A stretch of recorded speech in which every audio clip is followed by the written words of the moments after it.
पदार्थों को छोड़ना नहीं, उन्हें समझना है, उनकी असारता, निस्सारता, क्षण भंगुरता, मरण धर्मिता, और हां परिणाम में वो क्या देने वाले हैं। तो पदार्थ परिणाम में क्या लाएगा, जो भोग हैं परिणाम में क्या प्राप्त होगा, जो भोग हम भोग रहे हैं इनके परिणाम क्या आएंगे, इसे कहेंगे वैराग्य।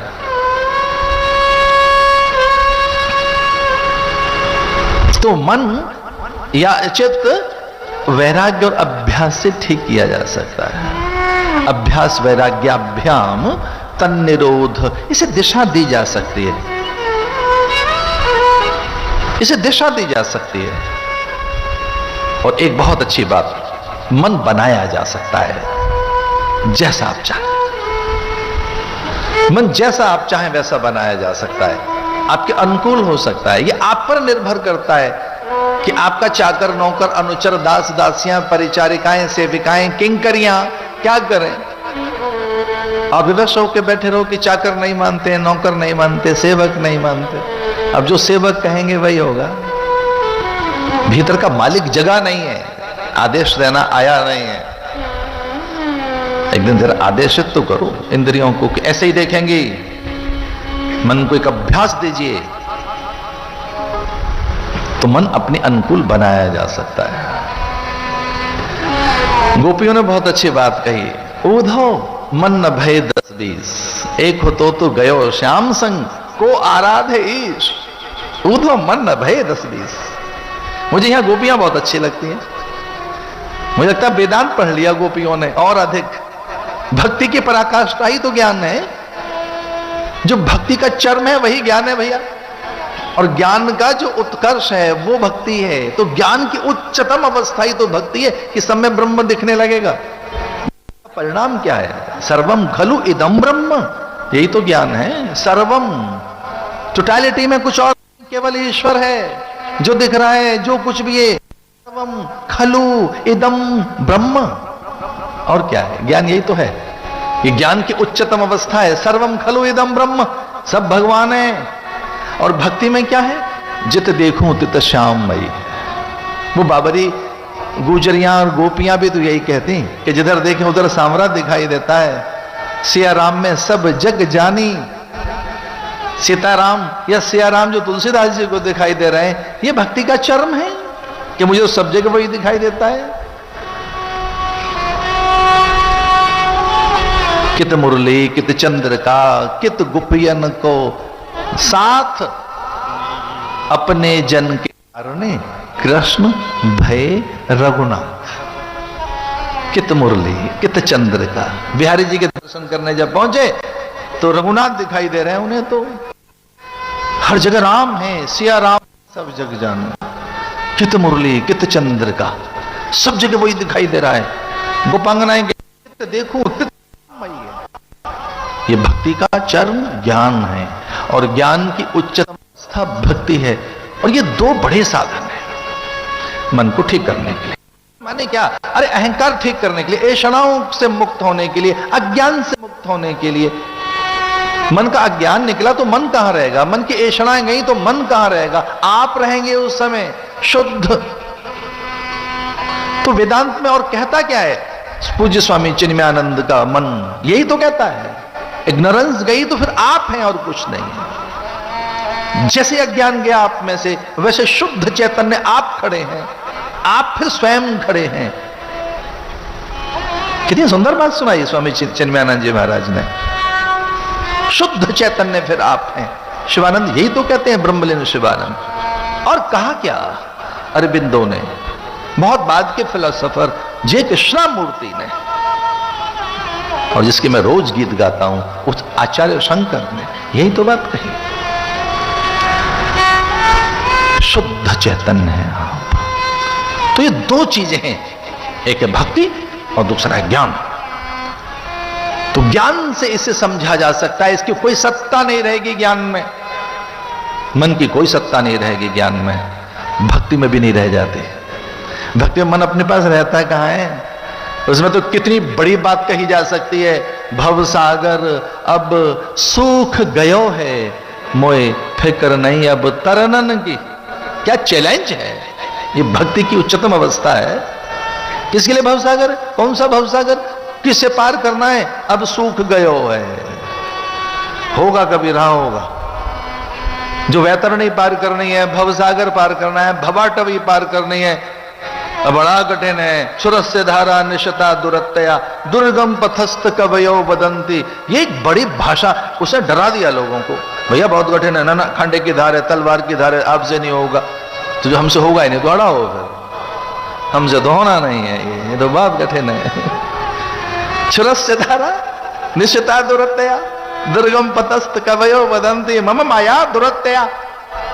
भगवान ने भी डरा दिया एक बार गीता बोलते बोलते, मम माया दुरत्या, बहुत कठिन है मेरी माया। अरे वो तो परीक्षा ले रहे हैं आपकी, ईश्वर सामने है, उंगली जिसने पकड़ रखी है आपकी, फिर कठिन क्या है? समर्पण में कुछ कठिन नहीं है। तो भक्ति का चरम देखिए, वो क्या कहती है? मोह लागी लगन गुरु चरणन की, मोह लागी लगन हरि चरणन की। भवसागर अब सूख गयो है, एक नई फिलॉसफी है ये। भवसागर तो था, अब सूख गयो है। तो ऋषि मुनियों की भी बात उसने रख ली, महापुरुषों की भी, ज्ञानियों की, कि हाँ भवसागर तो है लेकिन अब सूख गयो है। भक्ति में कितनी बड़ी बात है, ये भक्ति का चरण है। भवसागर था, अब सूख गयो। भवसागर अब सूख गयो है, फिगर नहीं मोए तरनन की, मोए लागी लगन गुरु चरणन की। तो गुरु से कैसा एक बल इतना, कौन सा भवसागर, किसे पार उतारना? वो तो सामने ही है, कहां जाना है? तो कई बार क्या है कि कहना कुछ चाहते हैं शास्त्र, आलसी उसे समझ लेते हैं कुछ और। जिन्हें कुछ करना नहीं है, हमारे बस का तो है नहीं, वो तो भवसागर है, बड़ा कठिन है। सुरस्य धारा कठिन है महाराज, नहीं कठिन है, भक्ति नहीं होगी, ज्ञान नहीं होगा। अपना ही मन हमें डराता है। क्या आप नहीं जानते कि हम अपने मन से तो पराजित हुए? अपने मन के भय के कारण ही तो हम कुछ नहीं कर सके। हमें किसने बांधा है, किसने रोका है? हम महान नहीं बन पाए, श्रेष्ठतम जीवन नहीं बना सके, किससे शिकायत करें? हम महानता की सीढ़ियां नहीं चढ़ सके, किससे शिकायत करें? किसके माथे पे ठीकरा फोड़ेंगे कि इनके कारण हम महान नहीं बन सके? चरित्रवान, ज्ञानवान, शीलवान, प्रज्ञावान, सरल, संस्कारवान, सहज, मृदुभाषी, हम देखो इनसे, इनके कारण नहीं बन सके। किनके कारण? कौन है वो? परिजन, पुरजन, बंधु बांधव, पति पत्नी, संतति, पड़ोसी, कौन? राजनेता, कौन? किसने मना किया आपको सच बोलने के लिए, प्रेम करने के लिए, आदर देने के लिए, निश्चल सरल होने के लिए? किसने आंदोलन किया आपके द्वार पर धरने देने? कौन आ गए कि आपको अच्छा नहीं बनने देंगे, बाकी सब काम करते रहो, आप चरित्रवान मत बन जाना, हम धरना देंगे? जानते हो किसने मना किया? आपके मन के अज्ञान ने, मन के भय ने, मन के लोभ ने, मन की आसक्ति ऐशनाओं ने, मन की रुचियों ने हमको बांध के रखा है। रुचि नाम वैचित्र्य जगत क्या है? रुचियों से भरा हुआ जगत। ये जगत ही बना है मन से, मन का प्रपंच है ये मन से पैदा हुआ है। मन से तो हम पैदा हुए, हम सब मन की तो उपज हैं। मन में कोई स्फुरणा कामना पैदा हुई, माता पिता के रजबीरे से भ्रूण, और भैया 9-10 मास के बाद जन्म, और लो एक काया तैयार है। तो मन से ही तो पैदा हुए हैं हम सब, मन से रुचियां बनी है। ध्यान रखना, तमोगुण, रजोगुण, सतोगुण भी मन की उपज है। अच्छा बुरा भला सब मन की उपज है। ये सब माया मन से बनी है। मैं और तोर मोरते माया, जहां तक मन जाता है, गोचर जहां लग मन जाई, सो सब माया जानो भाई। लक्ष्मण को ऐसा लगा कि अब एकांत में है राम, सीता का तो हरण हो गया, राम बिल्कुल अकेले हैं, जरा मन की तो बात पूछो इनसे। लक्ष्मण को मौका मिल गया, अब सीता तो है नहीं, अब राम बिल्कुल अकेले हैं। तो पूछ लिया उन्होंने, भैया माया क्या है, जीव क्या है, जगत क्या है, काल कर्म स्वभाव क्या है, जन्म मृत्यु क्या है, मोक्ष क्या है, ये सब बताओ ना है क्या, ये माया क्या है, जीव क्या है, जगत क्या है। आप तो जगन्नाथ हैं, आप तो विश्वम्भर हैं, ये माया क्या है। मेरो मोर तोड़ते माया, गो गोचर जहां लग मन जाई, सो सब माया जानो भाई। ये सब माया कर परिवारा, प्रबल अमित को बरने पारा। ये जो कुछ दिखाई दे रहा है सब माया है। और माया संस्कृत भाषा का शब्द है। माया का अर्थ है जो नहीं है, उसे कहते हैं माया, जिसका कोई एग्जिस्टेंस नहीं है, जिसका कोई अस्तित्व नहीं है और फिर भी है, उसे क्या कहेंगे, माया। जिसका कोई एग्जिस्टेंस नहीं है। क्या सपने का कोई अस्तित्व रहता है? जो आपने सपना देखा उस सपने का कोई अस्तित्व है? सपने की संपन्नता से आंख खुलने के बाद क्या दारिद्र्य का नाश होता है? क्या सपने के जल से आंख खुल जाने के बाद प्यास मिट जाती है? कभी नहीं। तो सपने के सुख दुख कब तक है? जब तक सपना। सपने के सुख दुख तब तक जब तक सपना। वैसे ही ये मन और उसकी माया से हम बंधे हैं। तो जिस दिन मन और उसकी माया समझ ली गई, ज्ञान के द्वारा, भक्ति के द्वारा, अथवा निष्काम कर्म योग के द्वारा, अथवा निष्काम कर्म योग के द्वारा, तो फिर आप आनंद में हैं, फिर आप फ्री। ये फ्री शब्द किसे कहते हैं? फिर स्वतंत्र हैं आप, दुख से भी, सुख से भी, मान अपमान से भी, और शास्त्र तो बहुत ऊंची बात कहता है, जन्म और मृत्यु से भी। फिर जन्म और मृत्यु से भी मुक्त हैं आप, बस मन और उसकी माया समझनी है। सुखदेव मुनि ने कथा आरंभ की परीक्षित के कल्याण के लिए। परीक्षित के कितने पुण्य के वे स्वयं आ गए। कभी ऐसा नहीं होता कि कुआं द्वार पे आ जाए, कुआं प्यासे के पास आ जाए, पी ले पानी भैया मैं आ गया। कुआं तो कभी नहीं आता द्वार पर यहां तो कुआं ही खुद चलाया। कुआं नहीं है, वो तो नदियां हैं, सरोवर है, ज्ञान सागर है, वो तो ज्ञान महोदध है, ज्ञान।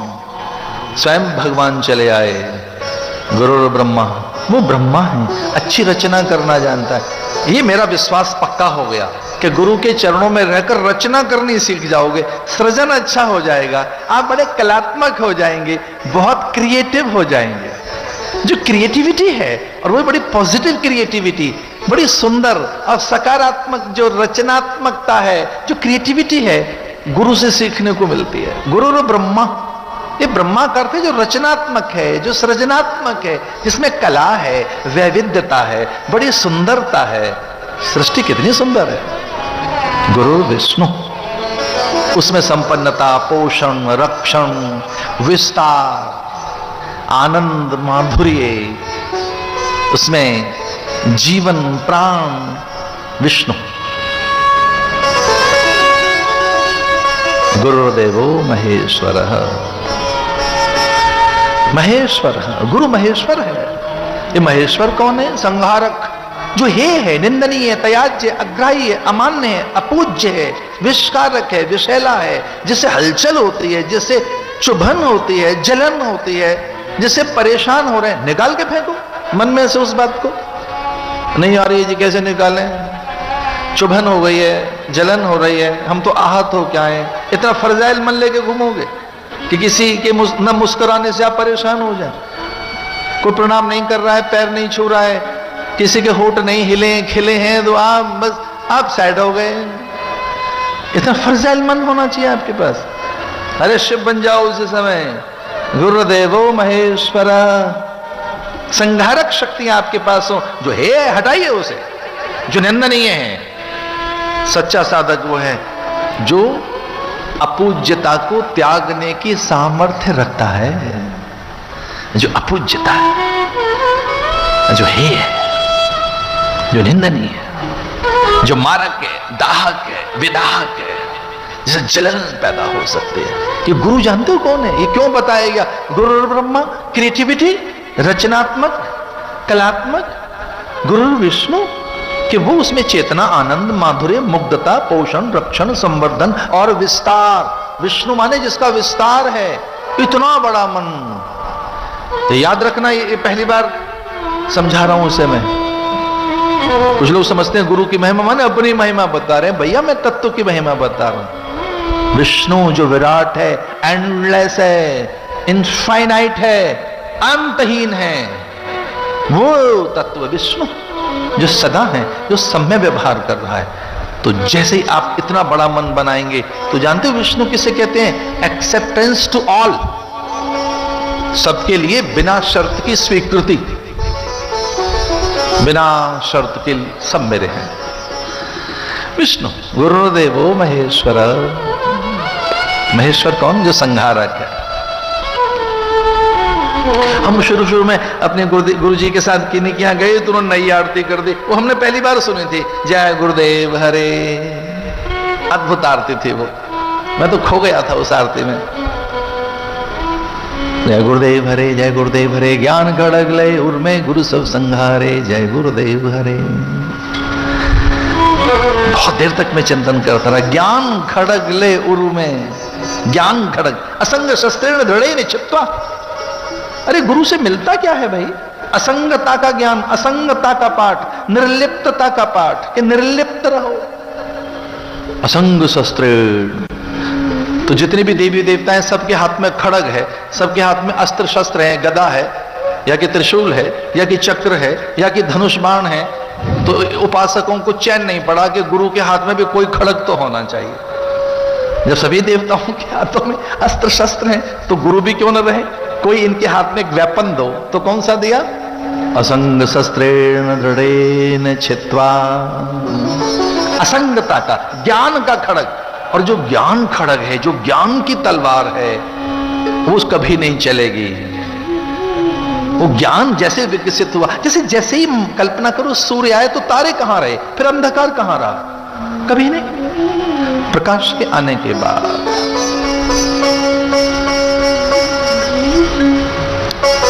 गुरु प्रकट हो गए सामने। वो दीक्षा हो गई, संकल्प दीक्षा, मंत्र दीक्षा, सांभवी दीक्षा, और एक सबसे बड़ी दीक्षा है, उसका नाम है शक्तिपात दीक्षा, चाक्षुषी दीक्षा। गुरु ने नेत्रों में देखा शिष्य के, और शिष्य आश्वस्त हो गया। गुरु ने शपथ ली कि जब तक तुझे ज्ञान नहीं हो जाएगा, मृत्यु के भय से मुक्त नहीं हो जाएगा, तब तक मैं कथा बंद नहीं करूंगा, मैं कथा सुनाता रहूंगा। इस तरह से भी गुरु बंध जाते हैं कभी कभी। वो करुणा वशात किस तरह से ईश्वर बंध गया, उसके पुण्य तपह साधना संस्कार, पूर्व के उसके संस्कार, उनके कारण सुखदेव मुनि संकल्पित होकर बैठ गए। चाक्षुषी दीक्षा, उसके आंखों में आंखें डालकर कहने लगे, उसके भीतर की भी आंखों को छू लिया, ज्ञान चक्षु जगा दिए, उसके प्रज्ञा चक्षु, कि जब तक तुझे ज्ञान नहीं हो जाएगा, ये प्रवाह, ये मेरे संवाद, ये मेरी वार्ता, ये कथा प्रसंग शिथिल नहीं होंगे।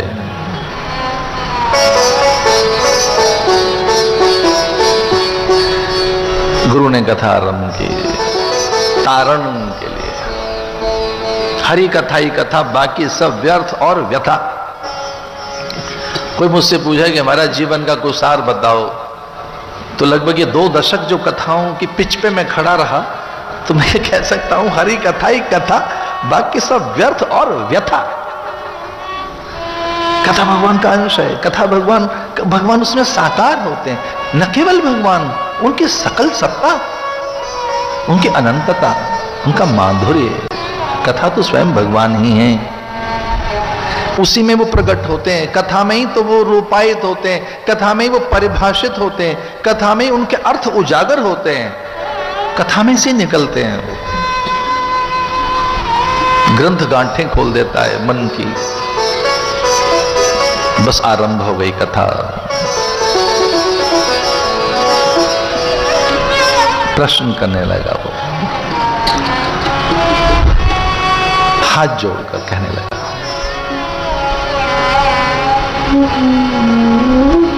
और ये बहुत कम लोगों को आता है प्रश्न करना कि गुरु से पूछें क्या। बहुत संकोच में एक बात कह रहा हूं मैं, अन्यथा मत लेना। वो एकांत में मिल जाए तो अलौकिक चर्चा कीजिए, जो उनके हाथ है, पास है, जो उनके पोटली में छुपा है, उसके अधिकारी बने। जो मूलतः है, जिसके वो अभ्यासी हैं, जो उनको आता है, जो वो जानते हैं, उसे कुरे दो बस।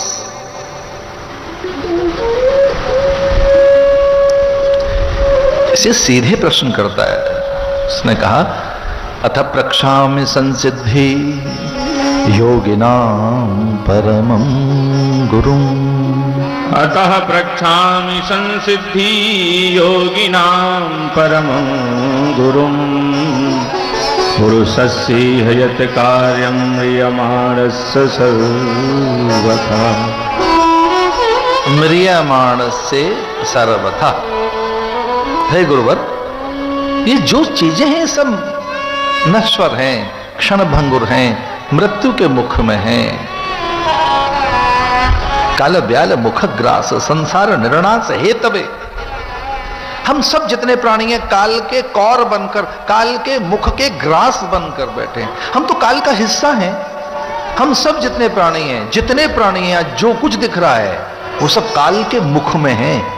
जो दिख रहा हो आपको, धरती अंबर अग्नि जलवायु निहारिकाएं नक्षत्र और जीव जगत में जो कुछ दिख रहा है वो सब काल के मुख में है। हम उसका ग्रास बनकर बैठे हैं।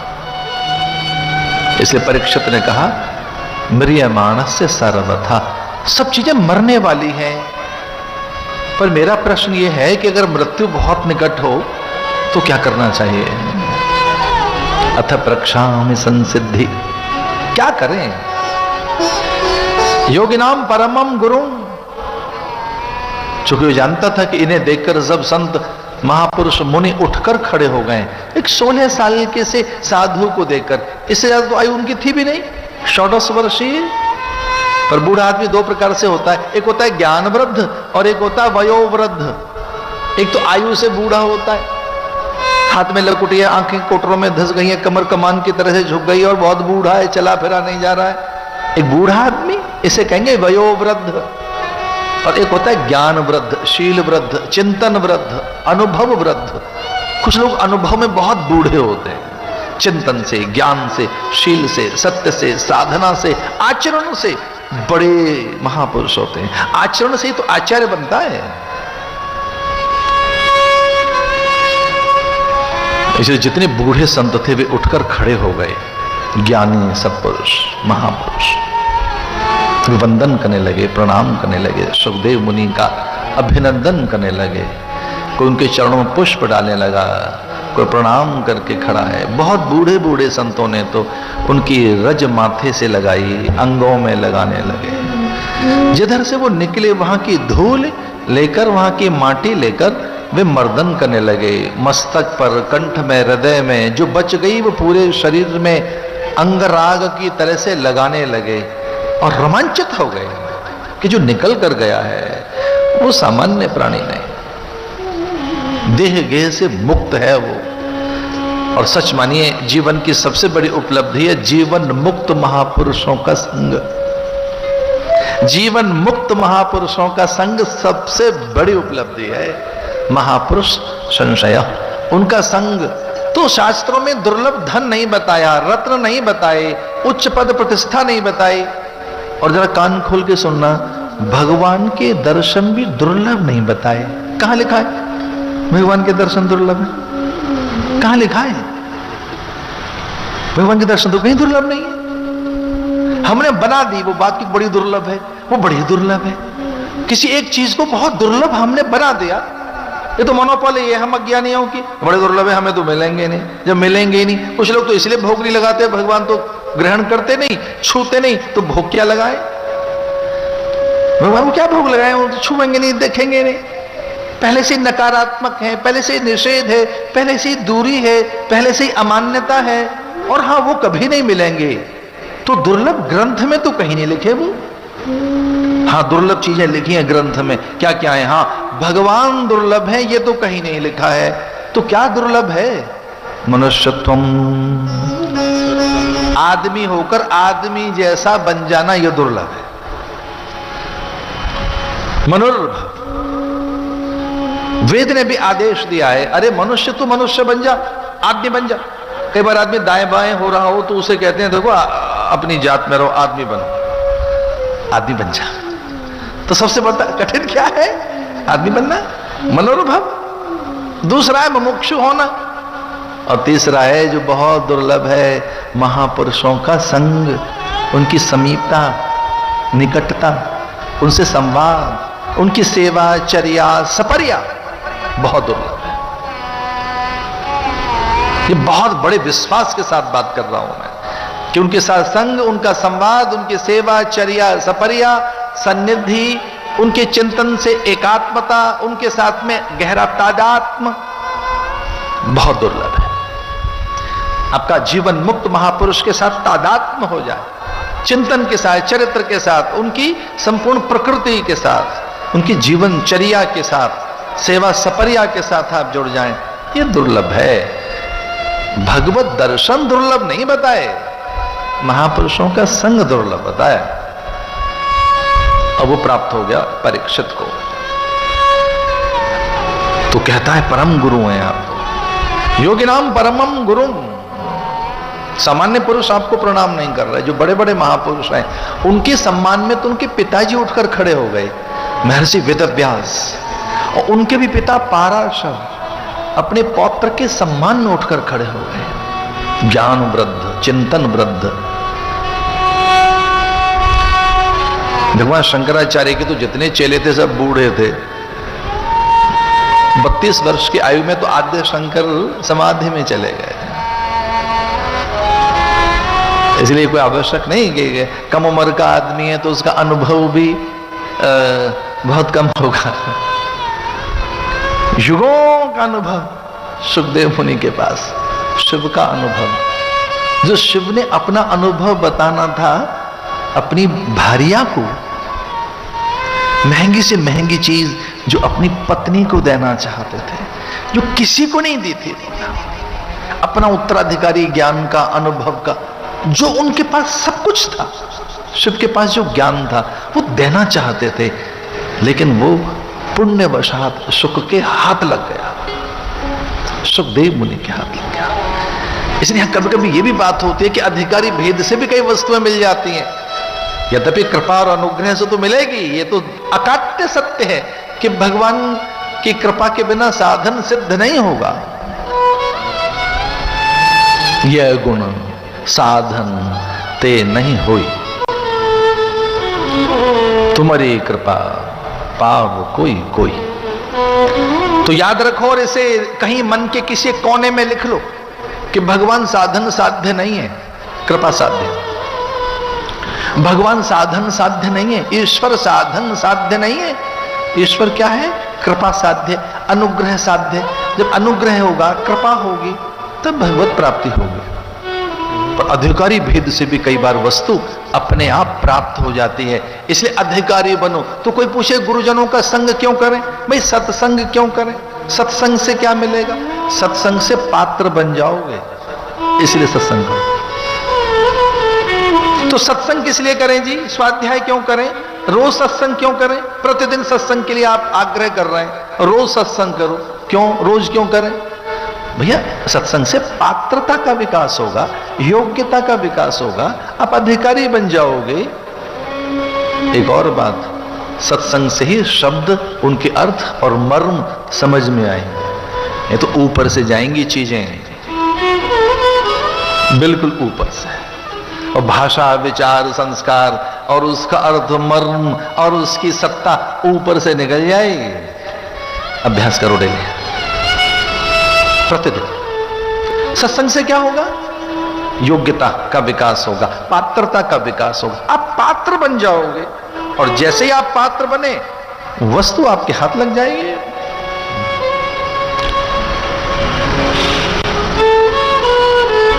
अथ प्रक्षामि संसिद्धि योगिनाम परमम गुरुम।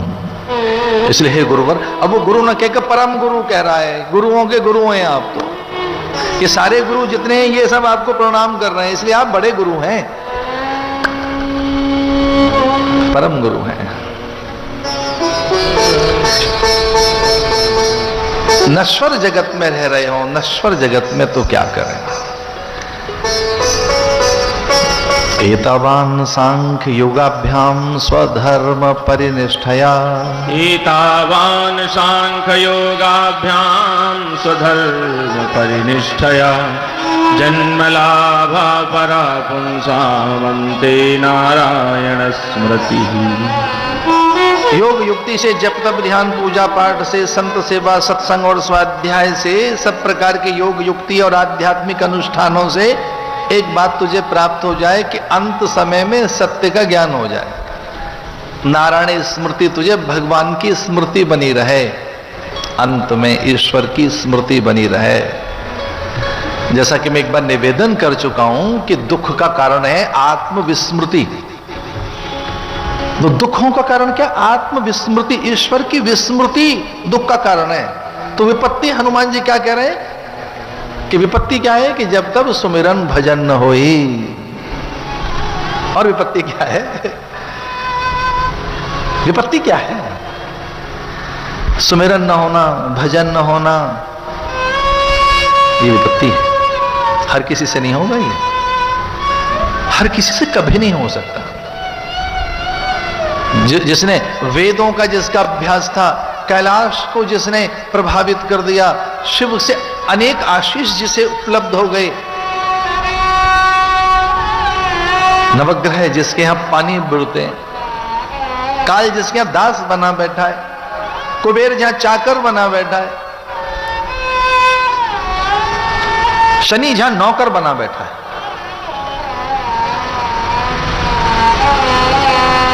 तो वहां भजन नहीं आए। ये बात कहता रहा होई भजन नहीं तामस देहा, होई भजन नहीं तामस देहा, होई भजन नहीं तामस देहा, होई भजन नहीं तामस देहा,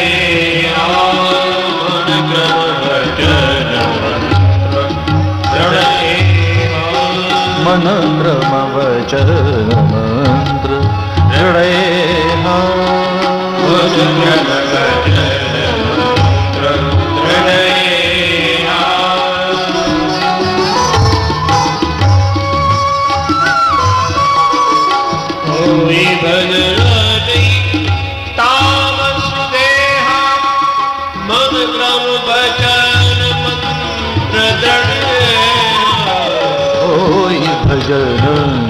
तामस देहा, होई भजन नहीं तामस देहा।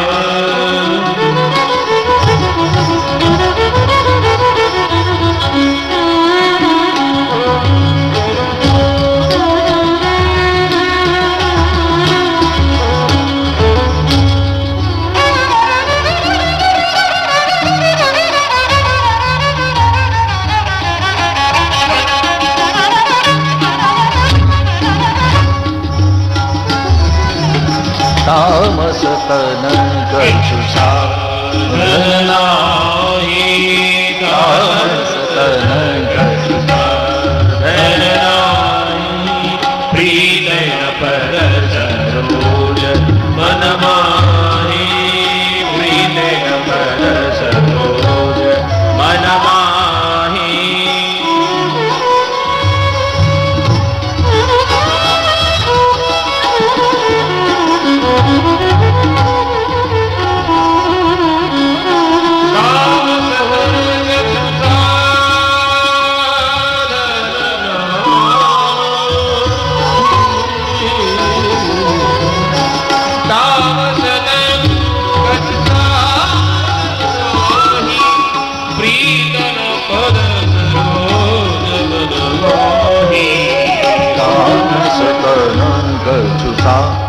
धन नाही,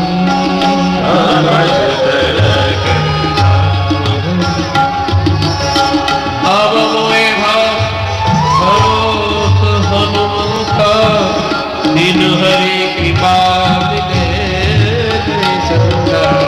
तामस धन नाही।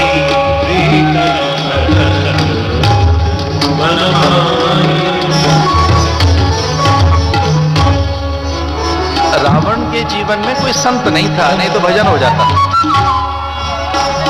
वहां कोई संत नहीं थे, कोई गुरु नहीं था, कोई अभ्यास कराने वाला नहीं था। पुण्य पुंज बिनु मिलई न संता, कोटिक होई गिरही भूंजा।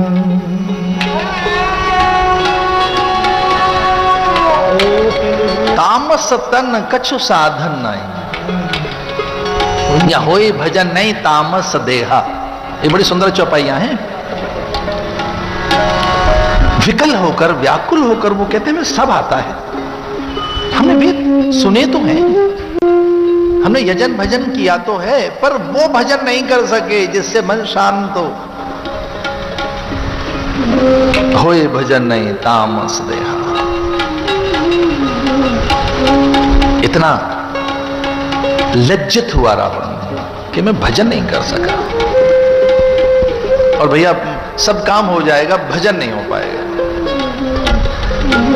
भजन करना बहुत कठिन है, बहुत कठिन है। भगवत भजन, स्मरण, जप, उपासना, सेवा बहुत कठिन है। चार लोग बैठकर फिर वही चर्चाएं करते हैं जगत की, और संसार के लोग तो चार लोग बैठ जाएं, एक बार बैठेंगे तो आराम से, पर ठीक ढंग से उठ पाएंगे कि नहीं ये कहना कठिन है। तो उस वार्ता का अंत क्या होगा? बैठेंगे तो ठीक ढंग से, लेकिन अंत में वार्ता का अंत क्या होगा? और भैया साधक बैठे हैं, संत बैठे हैं, तो वार्ता का अंत बड़ा सुखद होगा।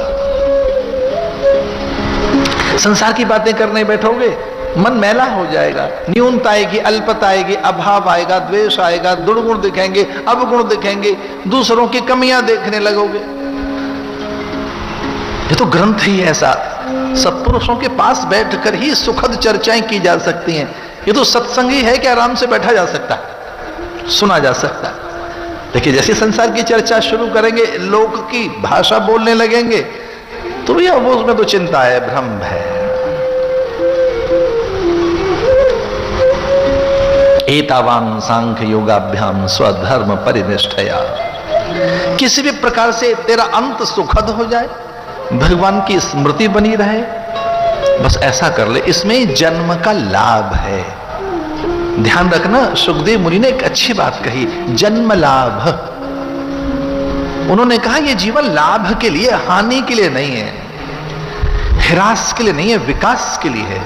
ये उन्नति के लिए, अवनति के लिए नहीं है, ये उत्थान के लिए, पतन के लिए नहीं है, ये ऊंचा उठने के लिए, नीचे गिरने के लिए नहीं है, ये कुछ पाने के लिए, खोने के लिए नहीं है। जन्म लाभ परापुंसा अंत, अंत तक, अंत में भी एक बार लाभ हो जाए तुझे स्मृति है, नारायण की स्मृति, वो बांधे रहेगी सत्कर्मों में, शुभ कर्मों में। जो नारायण स्मृति है, भगवती स्मृति है। कुछ भगवत कृपा से पुराने पत्र मेरे पास पड़े हैं महापुरुषों के, और तब वो ऐसे आरंभ करते थे, आदर सूचक शब्दों का प्रयोग, और अंत में लिखते नारायण स्मृति, भगवत स्मृति। आज तक पढ़े वो पत्र हमारे पास। नारायण स्मृति, भगवत स्मृति, आप में ईश्वरीय स्मृति बनी रहे। और अगर नारायण की स्मृति है आपके पास, ईश्वरीय स्मृति है आपकी स्मृति में, आपके ज्ञान भान संज्ञान में, आपके अवदान अवबोध में, आप में निरंतर ईश्वर बसता है, तब कुछ आपसे अशुभ हो नहीं सकता। अगर आप में वो बसता है, आपके चिंतन में, मनन में, ध्यान में, ज्ञान में, भान में, दृष्टि में, इंद्रियों में। स्मृति का अर्थ न केवल याद करना है, स्मृति का अर्थ है कि आपके मन, मानस, चित्त, चेतना, गतिमति, गुण, धर्म, प्रकृति में ईश्वर स्थापित हो जाए, ब्रह्म और उसके इतर आपको कुछ न दिखे। ये जन्म का लाभ है। उसमें जब व्यवहार होगा तो बड़ा वो सभ्य होगा, बड़ी मधुरता आ जाएगी, बड़ी पवित्रता। क्या सच में ऐसा जीवन नहीं जिया जा सकता क्या कि जिसमें स्वयं को और दूसरों को लाभान्वित किया जा सके? इसमें स्वयं का और दूसरों का आदर रखा जा सके। क्या सच में ऐसा जीवन नहीं जिया जा सकता कि उन्हें कभी न पीड़ा पहुंचाई जाए, उन्हें आहत न किया जाए, व्यथित न किया जाए, चिंतित न किया जाए, उन्हें व्यग्रता न जी जाए, संतुलन न खोए आपका। और ऐसा जीवन आध्यात्मिक गलियारे से ही पाया जा सकता है। ऐसे जीवन का तो निर्माण किया जाना चाहिए, वो जीवन बनाया जाता है। सुखदेव मुनि ने कथा आरंभ की, बताया सृष्टि पहले मन से बनी, मानसिक सृष्टि, फिर मैथुनी सृष्टि,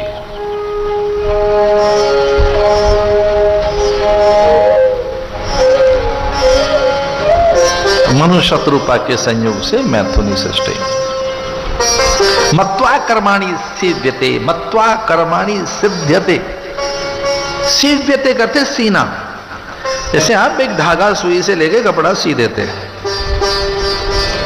धागा सुई में डालकर धागा फिर कपड़ा आप सी देते हैं, वैसे ही हम एक दूसरे के साथ अवगुंठित हैं यहां प्राणी एक दूसरे के साथ।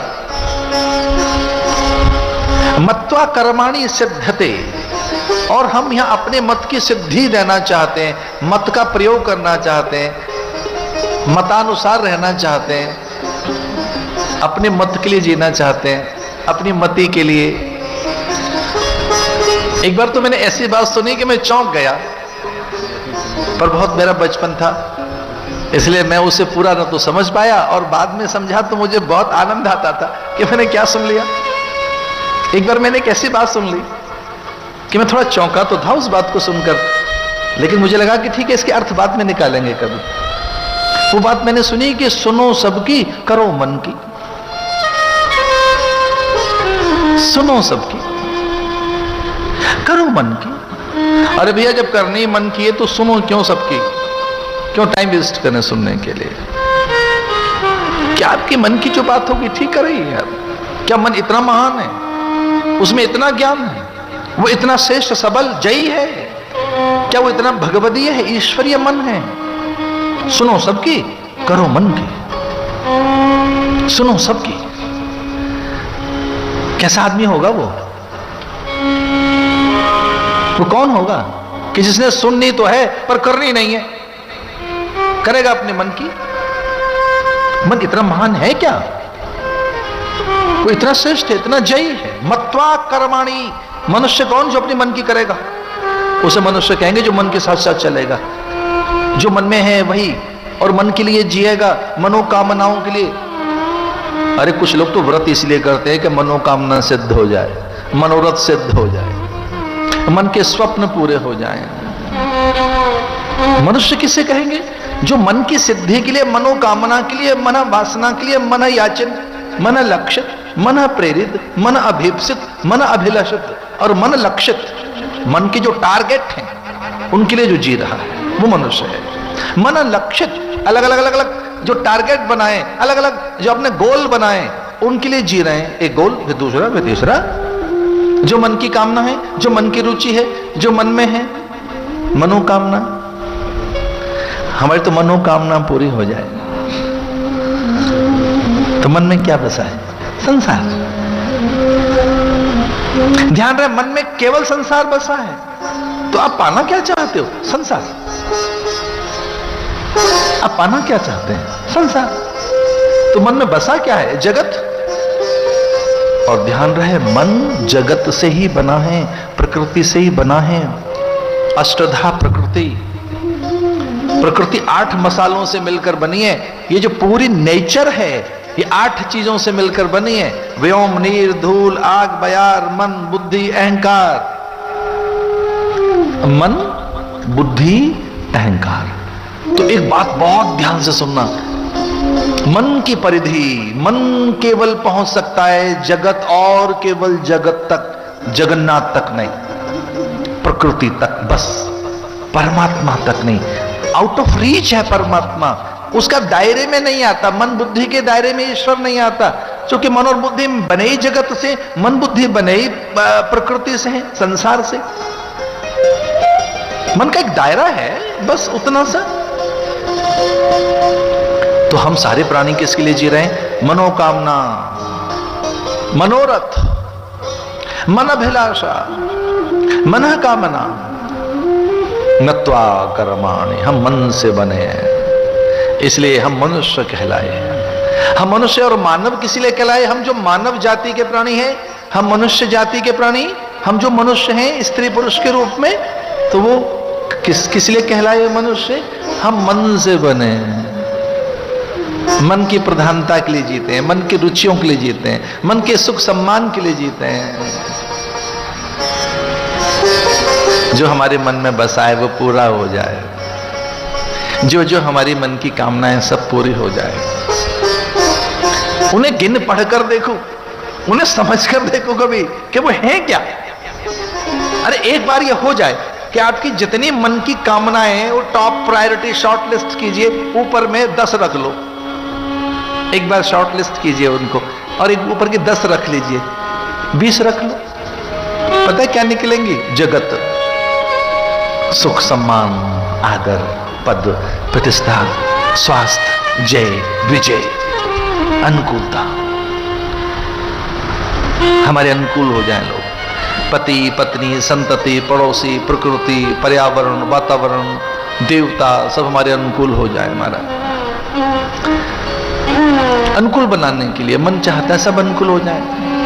अच्छा, मन एक और देखिए, मन की एक दुर्बलता बताएं, मन बदलना चाहता है, खुद को नहीं दूसरों को। मन कहता है ये बदलें हमारे लिए, हमारा इनमें परिवर्तन हो जाए, इधर ठीक ठाक हो जाए। किसके लिए? हमारे लिए। तो इनमें परिवर्तन हो आपके लिए। तो मन जानते हो किसे कहते हैं? जो परिवर्तन का आकांक्षी है। और परिवर्तन अन्य में, स्वयं में नहीं। सस्ते और दुर्बल मन का प्राणी वो जो परिवर्तन का आकांक्षी है, स्वयं में नहीं, अन्य में। दूसरे बदले हमारे लिए, पति बदले, पत्नी बदले, बच्चे बदले, पड़ोसी बदले, पर्यावरण बदले, प्रकृति बदले, देवता बदले, और हमारा एक काम करो, हमारा तो भाग्य ही बदल जाए, हमारा भाग्य अच्छा हो जाए, भाग्य बदल जाए। अच्छा, भाग्य बदले, आप नहीं बदलेंगे ना, हमारा हम तो नहीं बदलेंगे। पड़ोसी बदल जाए, प्रकृति बदल जाए, पत्नी पति बदल जाए, संतति बदल जाए, आप क्यों नहीं बदलेंगे? ये पता ही नहीं कि हमको ही बदलना है। एक बार अपना परिवर्तन करके देखो, एक बार स्वरूप में लौट कर देखो, एक बार सच को समझ कर देखो, सब बदले हुए मिलेंगे आपको। बहुत सुंदर दिखेगा संसार। जो आशावादी हैं, जो होपफुल हैं, जिनमें बहुत आशाएं हैं, उन्हें संसार बहुत अच्छा लगता है। आशावादी व्यक्ति बहुत अच्छा होता है, उसे संसार बहुत अच्छा लगता है। और जिसमें नैराश्य आ गया है, निराशा आ गई है, ऐसा व्यक्ति तो कई बार हमारा प्राण देना चाहता है, उसे कुछ अच्छा नहीं लगता, उसे कहीं रस सुख सम्मान कहीं नहीं दिखता। तो जो लोग विष खाकर मर जाते हैं, अरे वो कैसे प्राणी होते होंगे? कहीं आशा नहीं दिखी, उन्हें कुछ सुख सम्मान नहीं दिखा, कोई अपना नहीं दिखा, उन्हें कहीं कुछ अच्छा नहीं लगा, घोर निराशा, जीवन कहीं नहीं दिखा उसे। जो विष खाकर मर गया व्यक्ति, उससे पूछ रहे हैं हम कि क्या हुआ आपको? कहीं से रस नहीं मिला, अपनापन नहीं मिला, इतना नैराश्य। मत्वा कर्माणि सेव्यते मत्वा कर्माणि सिद्ध्यते मानव। तो मनो शत्रुपा से फिर ये 3 कन्याएं हुई, आकुति, प्रसूति, देवहूति। सुखदेव मुनि कहते हैं मनु शत्रुपा से 3 कन्याएं पहले हुई, आकुति, प्रसूति, देवहूति। आनंद प्रसूत, जिसके जन्म से ही आनंद पैदा हो गया, आनंद प्रसूति, आनंद प्रसूत। कुछ लोग जब पैदा करेंगे, जब प्रकट करेंगे, तब आनंद और केवल आनंद। और ये बात तो बहुत याद रखने के लायक है, आनंद केवल भगवान से प्रकट होता है, आनंद केवल ईश्वर का विषय है, जगत का नहीं है, पदार्थों का नहीं है। पदार्थों में सुख हो सकता है, आनंद नहीं। प्रभु प्यारे से जिसका संबंध है, उसे हर क्षण आनंद ही आनंद है। प्रभु प्यारे से जिसका संबंध है उसे हर क्षण आनंद ही आनंद है। प्रभु प्यारे से जिसका संबंध है उसे हर क्षण आनंद ही आनंद है। प्रभु प्यारे से जिसका संबंध है उसे हर क्षण आनंद ही आनंद है।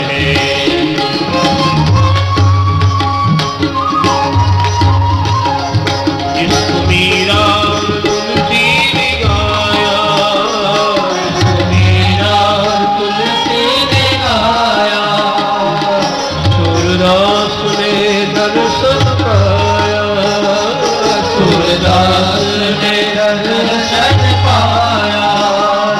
रोम रोम में रवि वो गोविंद है उसे हर क्षण आनंद ही आनंद है। प्रभु प्यारे से जिसका संबंध है उसे हर क्षण आनंद ही आनंद है।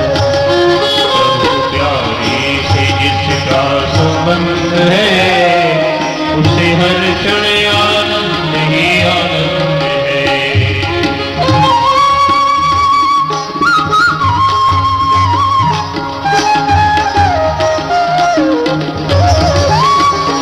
जिसका जीवन सच्चाई से भर गया उसका पापों का पर्वत भी गल गया। उसका जीवन सच्चाई में ढल गया उसका पापों का पर्वत भी गल गया। उसके जीवन में मिला सत्संग है उसे हर क्षण आनंद ही आनंद है। प्रभु प्यारे से जिसका संबंध है उसे हर क्षण आनंद ही आनंद है। प्रभु प्यारे से जिसका संबंध है उसे हर क्षण आनंद ही आनंद है। उसे हर क्षण आनंद ही आनंद है। उसे हर क्षण आनंद ही आनंद। मनु शत्रुपा की 3 कन्याएं पहले प्रसूति, आकुति, आनंद प्रसूत। आपसे आनंद प्रसूत होना चाहिए, सम्मान प्रसूत। प्रसूत करते जन्म लेना।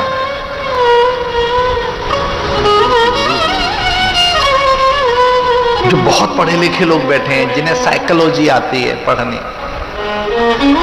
उनके लिए एक बात कहेंगे। अवसाद हमारा बायो प्रोडक्ट है। जो डिप्रेशन है ना, ये स्ट्रेस, ये बायो प्रोडक्ट है हमारा। हम में से यूं ही निकल रहा है अपने आप।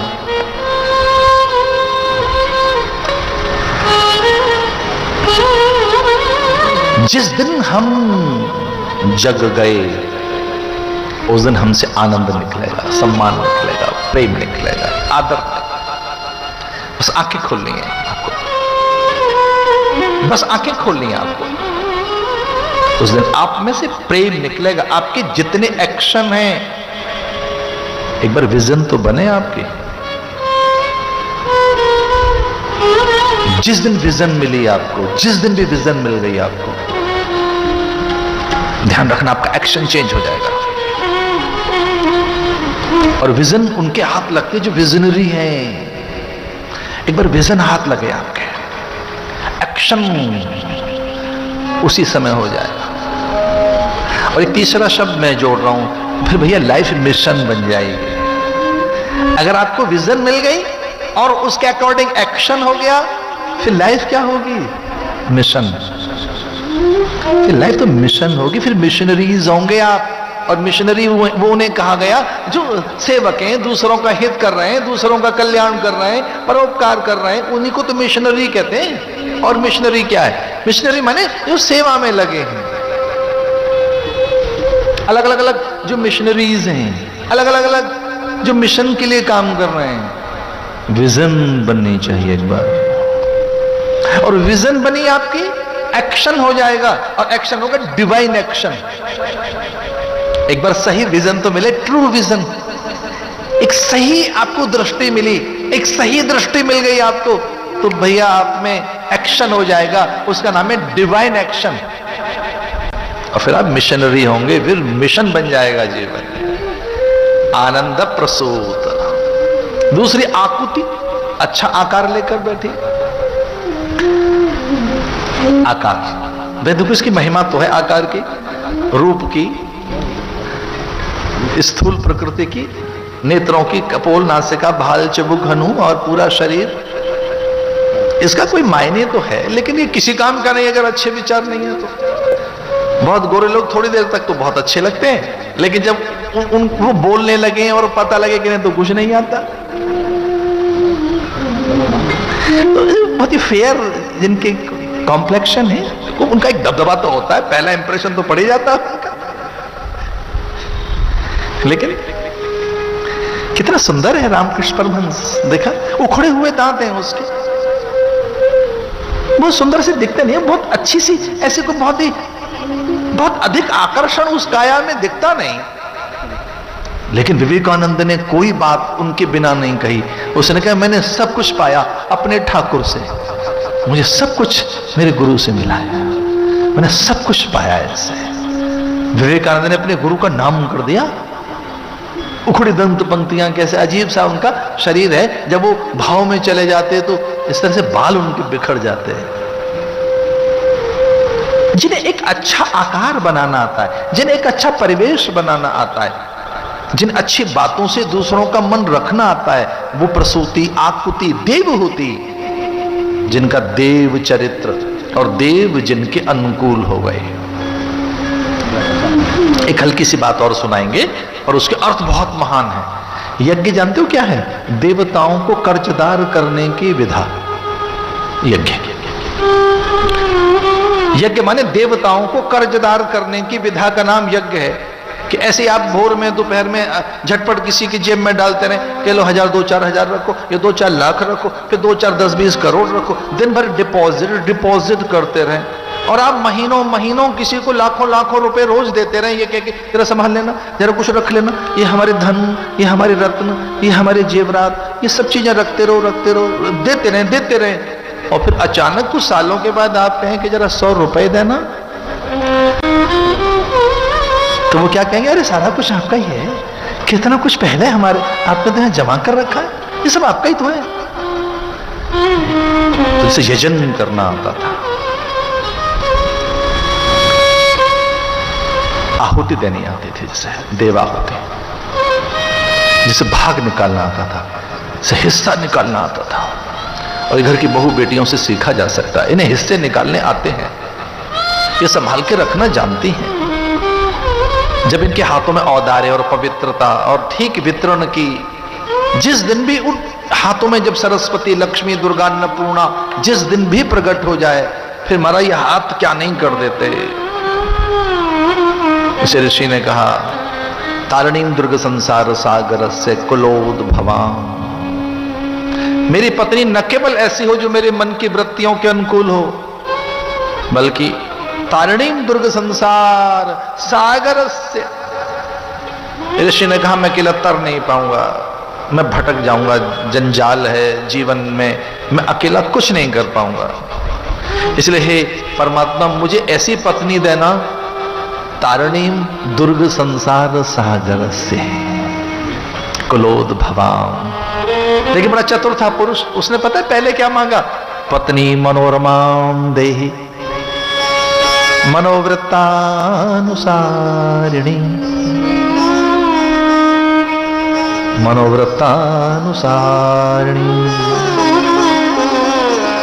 सीता जी से कम मांगी अंगूठी भगवान ने, कभी नहीं मांगी। पर राम का मन हो गया केवट को देके कुछ देने का। राम ने तो नहीं मांगी थी अंगूठी, सीता जी से कुछ भी नहीं कहा।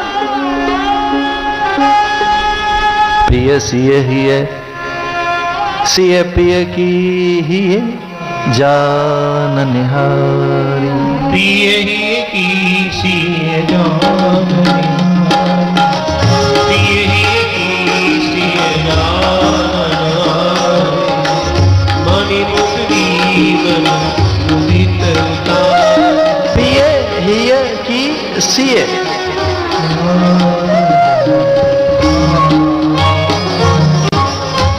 मैं तो कई बार शब्दों के साथ खेलता हूं, मुझे अच्छा लगता है। तो तुलसीदास जी क्या शब्दों के साथ खेलते हैं। प्रिय हिय की सिए जानने हारे, अपने प्रियतम के हृदय की जानने वाली हैं कौन? सीता जी। सीता जी को मालूम मेरे प्रियतम हमारे ईश्वर के, ये मेरे राम के मन में क्या आ रहा है। ये बात तो कही ऋषि ने परमात्मा से, मनोवृत्तानुसारिणी, मेरे हृदय में क्या हो वो जान जाए और मैं उसके हृदय की जान जाऊं। मेरे मन में क्या है वो जान जाए और मैं मन की जान जाऊं उसके। तो पति पत्नी किसे कहेंगे? दो तन एक मन। दो तन होते हैं वो अलग अलग दिखाई देते हैं, दो देह एक मन, दो तन एक मन जहां है उसे पति पत्नी कहते हैं। और दो तन और जहां एक मन बन गया, अरे महाराज फिर तो देवता आंगन में आने लगते हैं। एक बार पति पत्नी का एक मन तो बने, एक संकल्प, एक विचार, एक धारणा, एक स्वप्न, एक लक्ष्य, फिर वो जो एक तरह से युग्म बनता है, वो जो युगल बनता है, फिर जो श्रम साधन होता है, उसके बाद तो बड़ी से बड़ी विपत्तियां टल जाती हैं।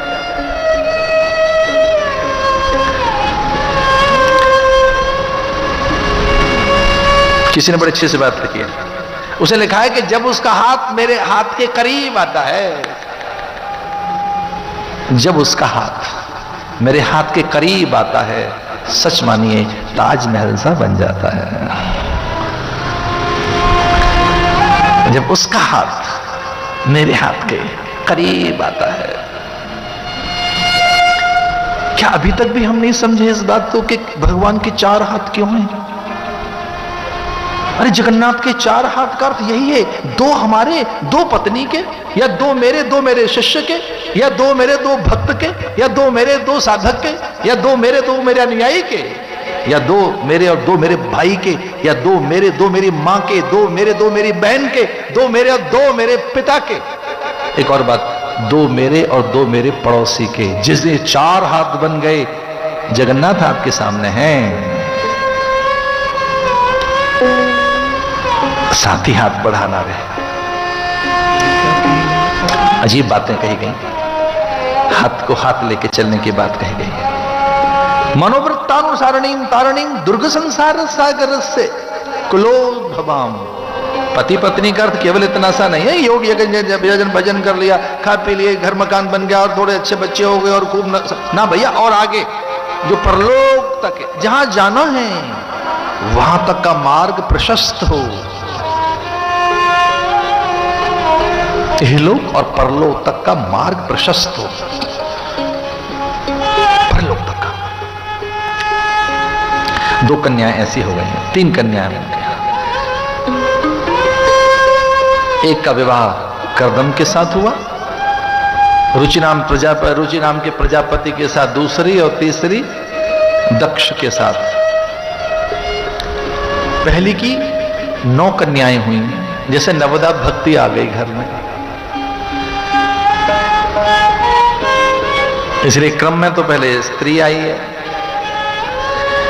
जो शास्त्र का क्रम है, जो सृष्टि का क्रम है, उसमें पहले स्त्री आई है, नारी पहले आई है।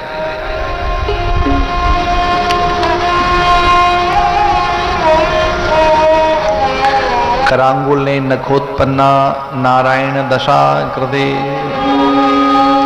ललिता ने नारायण आदि को पैदा किया, राजराजेश्वरी ने त्रिपुर सुंदरी, परांबिका, पराभट्टारिका, श्रीमन नगर नायिका, श्रीनगर नायिका राजराजेश्वरी ने, परांबिका ललिता ने।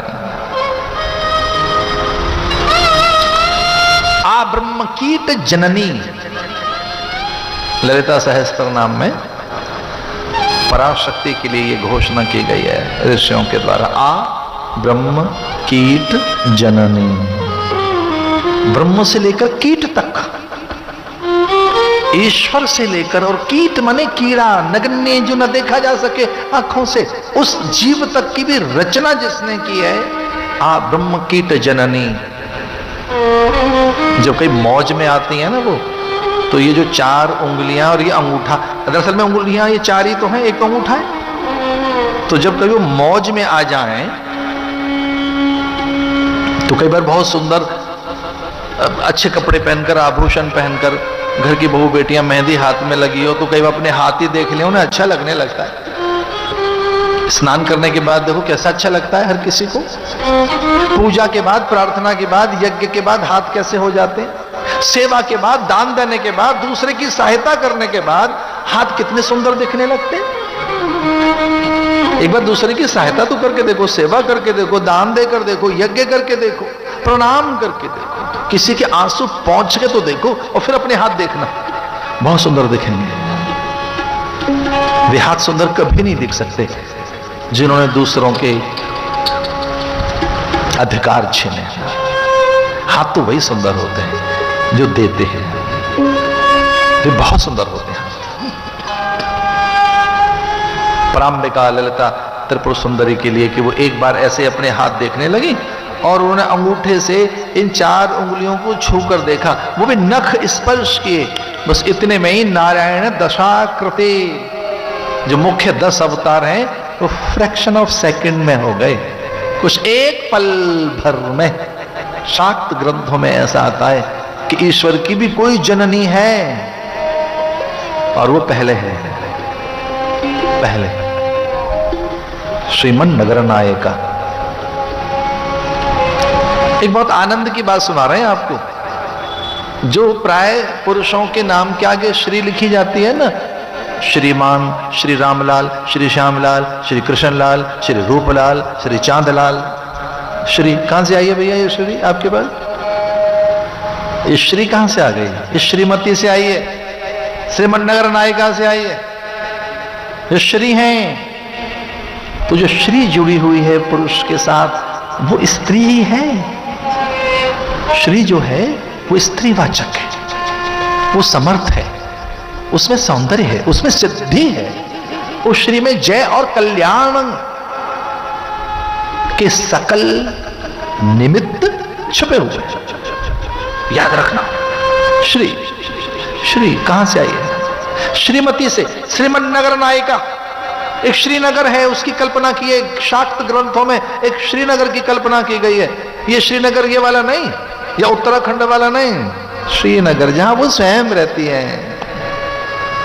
उसकी कभी चर्चा करेंगे, जरा कथा सरकने दो हमारी। श्री से श्रीमान शब्द आया, श्रीमताम आया, उसी से श्रीमती, इसलिए वो पहले है, सबसे पहले वही है। तुम स्त्री पमनासि तुम कुमार उतवा कुमारी। उपनिषद ऐसा कहते हैं, वेद ऐसा कहता है कि तू पहले कौन है? अरे ईश्वर आप कौन है पहले? तुम स्त्री, तू स्त्री है पहले। पमनासि तुम, हाँ पुरुष भी हैं आप। तुम कुमार, आप कुमार भी हैं, कुमारी भी हैं। आ बाल वृद्ध वनिता, जो कुछ है सब वो आप ही हैं, लेकिन पहले कौन है? तुम स्त्री, तू पहले स्त्री है जो गर्भ धारण करता है। ब्रह्मा तेरे नाभि कमल से पैदा होता है, ब्रह्मा तेरे नाभि से निकलते हैं। जो प्रथम पुरुष है उसका जन्मदाता स्वयं है नारायण आप हैं, तो जननी बने ना आप, तभी तो गर्भ से निकला वो। गर्भ धारण कौन करते है? स्त्री। जो नाभि है उससे एक संबंध है प्रत्येक जीव का। नाभि एक बड़ी जो नाभि में प्राण है वे संभाल के रखते हैं सारे प्राणों को। तुम स्त्री, उसके लिए ऐसा भी कहा गया, तुमेव माता च पिता तुमेव। पहले मां कहा गया, फिर पिता। तुमेव माता, पहले गौरी, फिर शंकर, सीता, फिर राम, राधे, फिर श्याम। ये बिल्कुल उल्टा हो जाए, कोई श्याम राधे बोले, सीता के छोड़ के राम सीता, शंकर गौरी। अभ्यास ही नहीं है हम लोगों का, तो भारतीयों का अभ्यास ही गौरी शंकर है, राधा कृष्ण है, सीता राम है। एक और बात, जन्म के बाद जो पहली भाषा आपने बोली वो मातृभाषा है, वो पितृभाषा नहीं है। बहुत संकोच के साथ कह रहा हूं, हम सब ने अपने पिता की भाषा नहीं बोली, हम सब ने हमने अपनी मां की भाषा बोली है। उसका नाम है मातृभाषा, जो मां से 9 महीने में हमने सीखी, उसका नाम है मदर लैंग्वेज। आज तक किसी ने ये नहीं पूछा आपकी फादर लैंग्वेज क्या है, यही पूछते हैं जी वो आपकी मदर लैंग्वेज क्या है। तो फिर लोग बताते हैं तमिल, तेलुगु, उड़िया, मलयाली, पंजाबी, गुजराती, बंगाली, या कि अपनी यहाँ की है बागड़, बागड़ी, हरियाणवी। बताइए पिता की भाषा। अरे ये धरती भी तो पिता नहीं है, धरती भी तो माता है। माता भूमि पुत्रो हम पृथिव्या समुद्र वसने देवी, ये धरती भी मां ही है, पिता तो ये भी नहीं है। भाषा मां है, गुरु पहली मां है। वेद ने देवताओं का निर्धारण किया कि जिन्हें देव पूजा करनी है, और देवताओं की पूजा इसलिए करो कि देवता देंगे जीवन, ओज, यल, यश, बल, वीर्य, शक्ति, सामर्थ्य। बलमसी बलमयि देहि, मन्युरसी मन्यु मयि देहि, वीरमसी वीरम मयि देहि, सहोसी सहो मयि देहि। देवता क्या देंगे आपको? बल, वीर्य, ऊर्जा, शक्ति, विभूति, सब। इसे पर्जन्यों का ध्यान करो, पर्जन्यों को प्रणाम करो। पर्जन्य माने बादल। यहां तक कहा कि बादलों को बुलाओ, बादलों को प्रणाम करो, आकाश में ऊर्जा भेजो, यज्ञ करो, यज्ञ की धूम्र भेजो, यहां से तरंग भेजो, यहां से स्पंदन स्वर लहरियां भेजो, तो पर्जन्य पैदा होंगे। पर्जन्य, और वो पवित्र जल आपको भेजेंगे, जिससे कि अन्न पकेगा, औषधि पक जाएगी, जीवन बनेगा आपका। पर्जन्य तक को प्रणाम करने की बात हमारी संस्कृति कहती है। लेकिन पहले प्रणाम किसे करें? मातृदेवो भव। फिर दूसरे प्रणाम पितृदेवो भव। फिर तीसरे प्रणाम किसको हैं?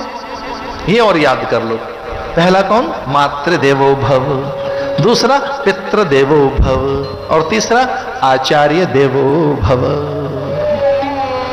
आचार्य तीसरा देवता है। आचार्य माने गुरु। जैसे आचार सीखना है, मंत्र सीखना है, शास्त्र सीखने, विद्या जिससे मिलेगी, जीवन कैसे जिए।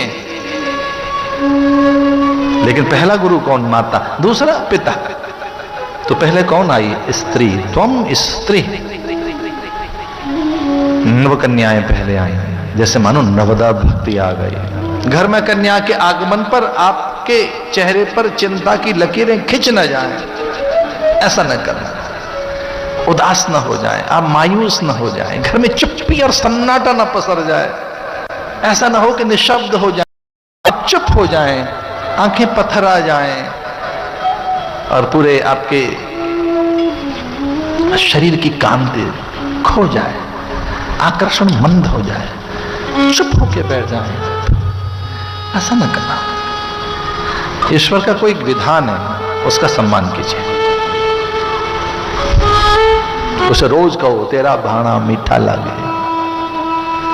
रोज कहिए कि तेरा विधान बहुत मीठा है, तेरा विधान निर्दोष है, पवित्र है, मंगलकारी है। तेरे विधान में कहीं कोई न्यूनता और त्रुटि है ही नहीं।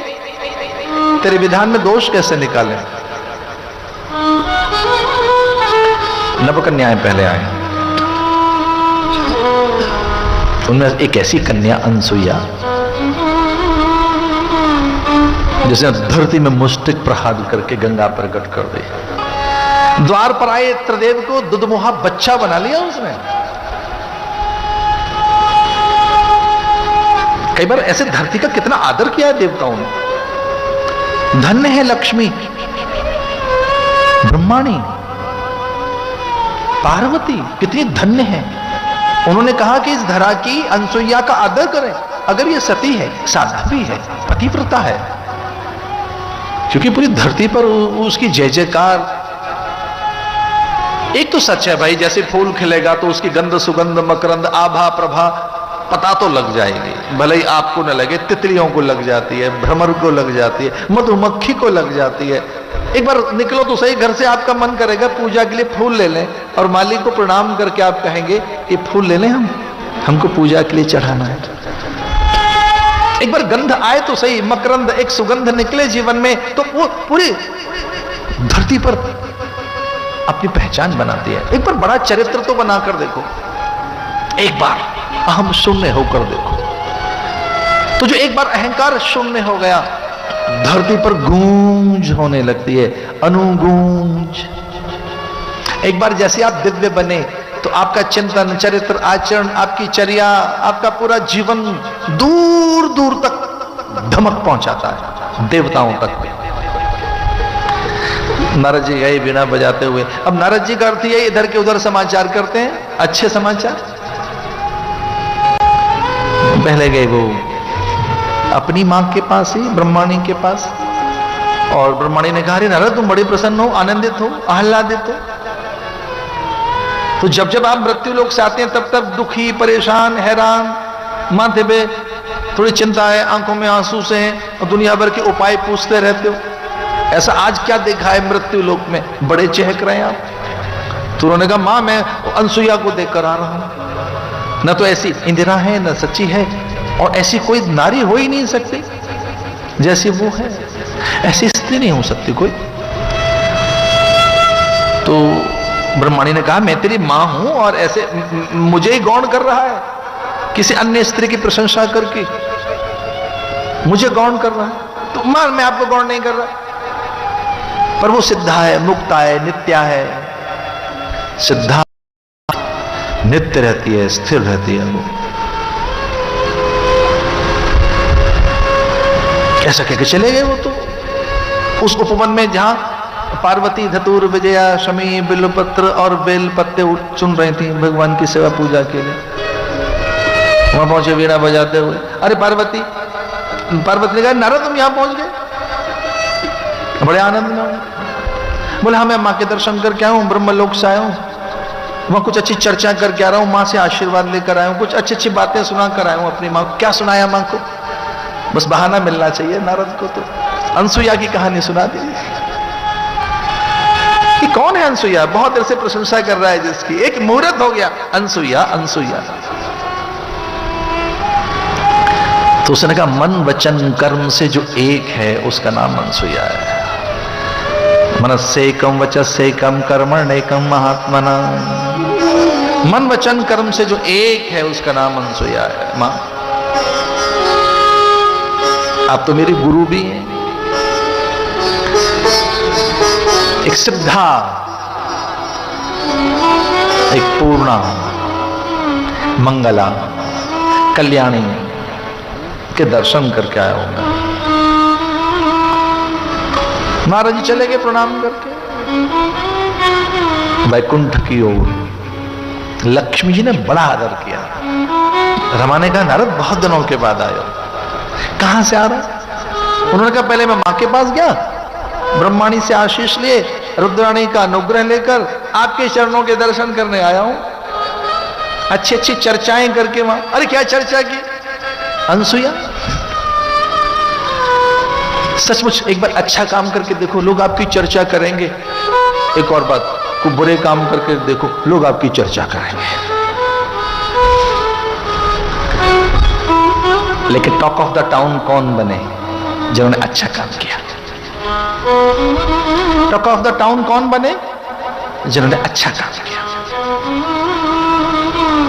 मां मैं अकेला चर्चा नहीं कर रहा, पूरी जगती में चर्चा है, ख्याति है, दिग्गज ग्रंथ में धूम है, कीर्ति का विस्तार है, अक्षुण विस्तार। रमा ने कहा, अगर ऐसा है तो उसका सम्मान होना चाहिए, उस स्त्री का आदर होना चाहिए, उस ऋषि पत्नी के चरित्र का, सतीत्व का, उसकी श्रेष्ठता का, उसके संयम सदाचार का, उसकी नैतिकता का सबको परिचय मिलना चाहिए। अगर ऐसा ही है तो, और इससे बड़ा सत्य कुछ हो नहीं सकता कि हम अपनी नैतिकता खोकर किस साधना की बात करते हैं। अगर नैतिकता ही हमारे पास नहीं है तो कौन सी साधना की बात हम कर रहे हैं? नैतिकता बड़ी साधना है, श्रेष्ठता बड़ी साधना है, संयम बहुत बड़ी साधना का नाम है। संयम माने इंद्रियों का संयम, मन बुद्धि का संयम।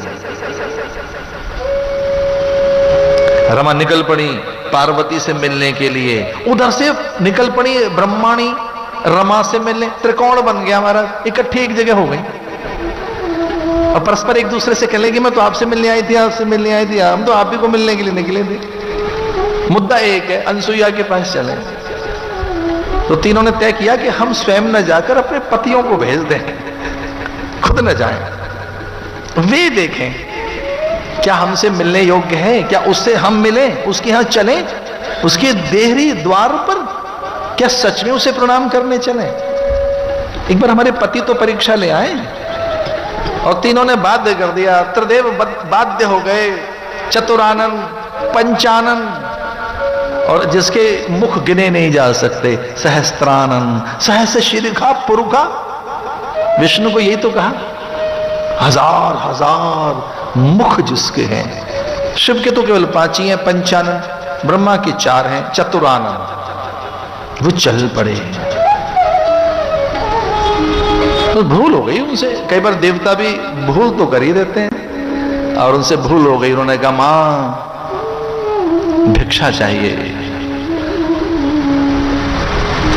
भवती भिक्षाम ददातु, मां कहने लगे मां भोजन चाहिए। बस इससे बड़ी और क्या साधना होगी कि आपके देहरी द्वार पर ब्रह्मा विष्णु महेश आ जाएं भिक्षा मांगने के लिए। नारद परिव्राजक उपनिषद में ऐसा ही कुछ लिखा है कि जिनका साधन सिद्ध हो गया होता है, जिनके यहां देव और पितृ तृप्त हो गए होते हैं, वहां ब्रह्मज्ञानी का आगमन होता है द्वार पर, वहां सत्कर्म होने लगते हैं, वहां ईश स्मरण होने लगता है, तीर्थों की चर्चा होने लगती है। धन्य है अनसुईया जिसके द्वार पर त्रिदेव भिक्षा का आग्रह लेकर पहुंच गए और उन्होंने कहा मां भोजन कराना है। फल फूल लेकर वो दौड़ी, फूल इसलिए कि चरणों में प्रणाम करेंगे, एक बार उनके चरणों को छू लें। वे जान गई थी कि ये कोई और नहीं, ये तो स्वयं नारायण है, महादेव हैं, ब्रह्मा जी हैं। पुष्प से इनके चरणों को पूज लें, प्रदक्षिणा करें, उच्च आसन पर बैठा हूं, इनके चरण पखार लूं, अर्घ दूं, माथे पर चंदन लगाकर परिक्रमा करके फिर रसीले फल इन्हें खिलाऊंगी। एक बार पूजन तो कर लें इनका। फूल लेकर दौड़ी, फलों की टोकरी लाई, तब तक कितनी कठिन बात कह गए वो तीनों देवता, और कहने लगे मां विवस्त्र होकर भोजन कराइए। वेदांती कहते हैं आवरण मुक्त होकर भोजन कराइए। आवरण मान्य नहीं है, कोई आवरण देह का, मन बुद्धि का, हम ऐसे भोजन नहीं करेंगे। देहाभिमान, जड़ाभिमान, रूपाभिमान, इस सामान्य देह से ईश्वर छुआ जा सकता है? निषेध है पूजा में, उनका माथा मत छू लेना। अनार की कलम से अनार की कलम लेके आओ घर में, किसी अच्छे मुहूर्त में हल्की सी वो अनार की कलम बनाकर चंदन फिर भगवान को लगाइए, सीधे स्पर्श मत करो, माथा न छुओ एकदम उनका। देखो तो सही, वो सामने ठाकुर है, वो पीतल नहीं है, वो अष्ट धातु नहीं है, जरा समझो तो सही, जिसे स्नान कराए वो ठाकुर है, उसकी उंगलियां ऐसी छुएंगे आप, साहस पूर्वक रोमांच हो जाए आप जब आप उसे स्नान कराएं, वस्त्र पहनाएं, आभूषण पहनाएं, भोग लगाएं,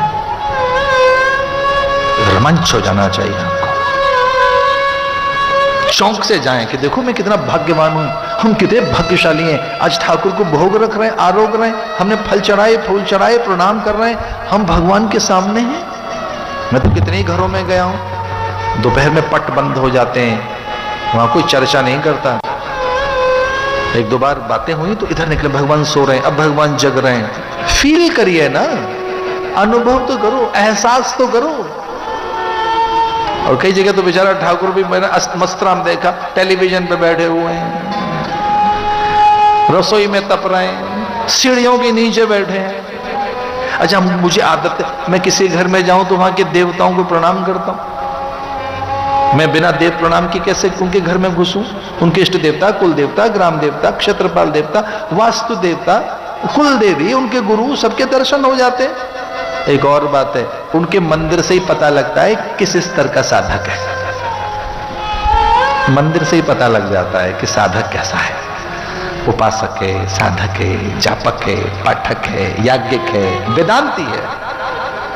मंदिर से हमको भनक लग जाती है, एक सेंस मिल जाती है मंदिर से। और एक और बात कहें, मुफ्त में दर्शन देवताओं के, बिना कुछ लिए दिए हमें दर्शन मिल रहा है।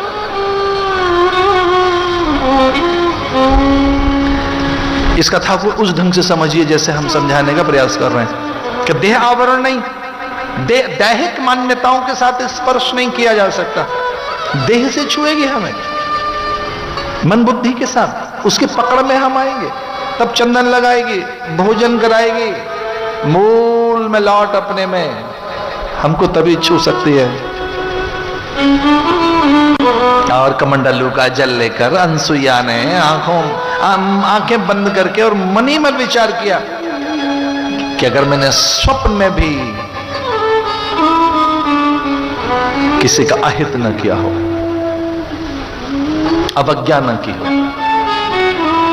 नियमों का निर्वहन करने से मैं कभी नहीं चूकी, मूल्य आधारित परंपराओं को मैंने बिसारा नहीं है, सिद्धांतों की मैंने उपेक्षा नहीं की, कभी नहीं। मैंने प्रकृति का आदर किया है, अतिथि अभ्यागत आगंतुक का सम्मान किया, मैंने अपनी दृष्टि में समता रखी है, मैंने अपने जीवन में शील से कभी स्वयं को वंचित नहीं रखा, मैं नारी मूल्यों के साथ पल पल जीती रही हूं। स्वप्न में भी द्वेष, राग, भोग वांछाएं और स्वार्थ और कोई संकीर्णता मेरे चित्त को छू नहीं पाई है। और अगर ऐसा है तो ये जो त्रिदेव हैं दुधमुहे बच्चे बन जाएं 6-6 महीने के, अगर ऐसा है, जैसे जल छिड़का मारा वो उवा उवा उवा करने लगे। जानते हैं भारत की नारी ईश्वर को बालक बना सकती है, ऐसी है भारत की नारी। ये देवता जनती है, रामकृष्ण की जननी यही है, इसी से तो अवतार पैदा होते हैं। जब अपने स्वरूप में लौट कर आती है स्त्री तो उससे बड़ा ताकतवर कोई और नहीं। निशुंभ से बस यही भूल हो गई थी, और शुंभ से, शुंभ निशुंभ से लड़ते हुए जब विष्णु थक गए तो विष्णु को कहना पड़ा, भगवान नारायण को कहना पड़ा, मैं परास्त हो गया, मैं हार गया। मैं अगर ईश्वर हूं, अगर मैं परमात्मा हूं तो मैं हार गया भैया आपसे, मैं नहीं जीत पाऊंगा। आप अज्ञान है, अज्ञान से कौन जीते, क्रोध से कौन जीते, गुस्से में तो कोई जीत ही नहीं सकता। आप भैया आपसे मैं नहीं जीत सकता, मैं हार गया। शुंभ निशुंभ बड़े प्रसन्न हुए, बोले अच्छा आप सच में हार गए? बोले मैं हार गया। तो भगवान ने कहा देखो मैं हार गया हूं, आप जीत गए, मुझे वरदान तो दो। तो शुंभ निशुंभ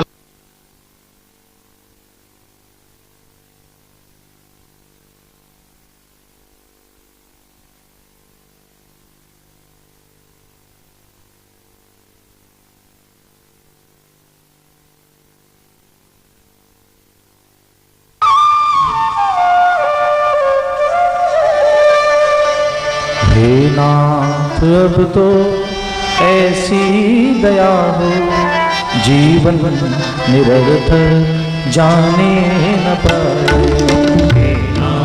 अब तो ऐसी दया हो। इस नन्ही बालिका को देखकर रह नहीं पाते लोग, हमारा कन्या पूजन कर लेते हैं, चरणों में शीश रख देते हैं, हाथ चूमने लगते हैं, कुछ लोग तो परिक्रमा करने लगते हैं। कन्या में किस तरह से देवी का अवतरण हो जाता है। कंजक पूजा, कन्या पूजन करने वाले हम प्राणी। एक नन्ही सी कन्या आ गई, छोटी सी बालिका, और वो दूर्वा और धतूर, विजया, शमी चुन रही है, कुछ कुछ फूल चुन रही है, नन्हे नन्हे हाथ उसके। तो शुंभ ने कहा कि स्त्रियां प्राय बड़ी दुर्बल होती हैं, कोमल होती हैं, और उनमें दूसरों के प्राण लेने की कभी भावना नहीं पैदा हो सकती, वे कभी नहीं मार सकती किसी को। इसलिए जब भी कभी मुझे कोई मारे, स्त्री मुझे मार सकती है। मैं स्त्री के हाथों मारा जा सकता हूं, स्त्री ही मुझे मार सकती है, क्योंकि स्त्री में तो कोई बल होता नहीं, नारी में क्या बल होता है, तो ऐसे ही है। और जो कुछ ऐसा लोग सोचते हैं कि ये तो कुछ नहीं करती है, तो ऐसे ही है, बस भैया उनका पतन हो जाता है, उन्हें कम मत आंकना, बस वही पैदा हुई। फिर शुंभन शुंभ, धूम्रलोचन, महिषासुर, मधुकैटभ, भंडासुर, अतिसोम, विडाल, छिन्न मस्तिका बनकर रक्त बीज का वध करने वो आई। इसे जब खंगभंग पाश भेरी भिंदी पाल लेकर दुर्गा प्रकट होती है, तब देवताओं का तेज भी निस्तेज हो जाता है। इसे दुग्धमोहा बच्चा बना लिया ब्रह्मा विष्णु महेश को। 6 महीने रहे वो वहां, रोज पूजन अर्चन वंदन करती, ठाकुर को खिला रही है शिव को। जब चरण धोती तो कहती दो आप पे जल चढ़ रहा है। आई वो तीनों प्रणाम करने, गिर पड़ी चरणों में, मां आपको प्रणाम करने आई, हमारे पति वापस लौटा दो। तीनों से कहा पहचान लीजिए, ले जाओ। उन्होंने कहा तो एक जैसे लगते हैं।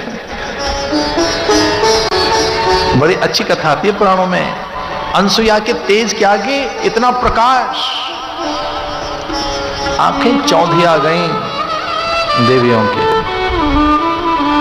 किसी एक व्यक्ति ऐसा भी लिखता है कहीं कि मुझे सब कुछ चाहिए तेरा, पर मुझे इतना मत दे देना कि मुझे अभिमान हो जाए, क्योंकि कई बार तो सूरज के प्रकाश में भी आंखें चौंधी आ जाती हैं।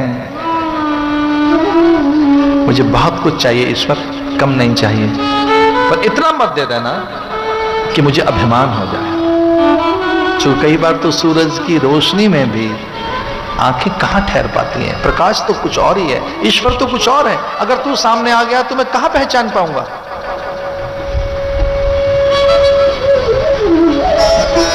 नव कन्याओं के बाद करदम और देवहूति के यहां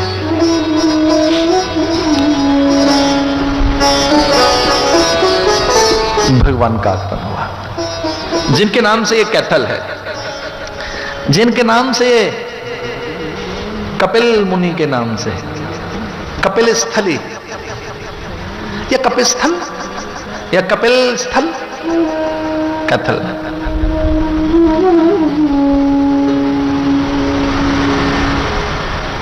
तुलसीदास जी की इस चौपाई के साथ चलेंगे।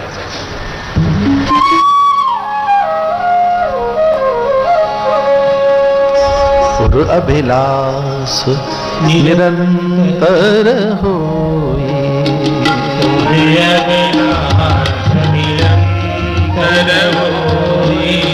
पुर अभिलाष निरंतर होई, पुर अभिलाष निरंतर होई, देखो नयन परम प्रभु सोई, देखो नयन परम प्रभु सोई।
अभिलाष निरंतर होई, अभिलाष निरंतर होई, देखो नयन परम प्रभु सोई।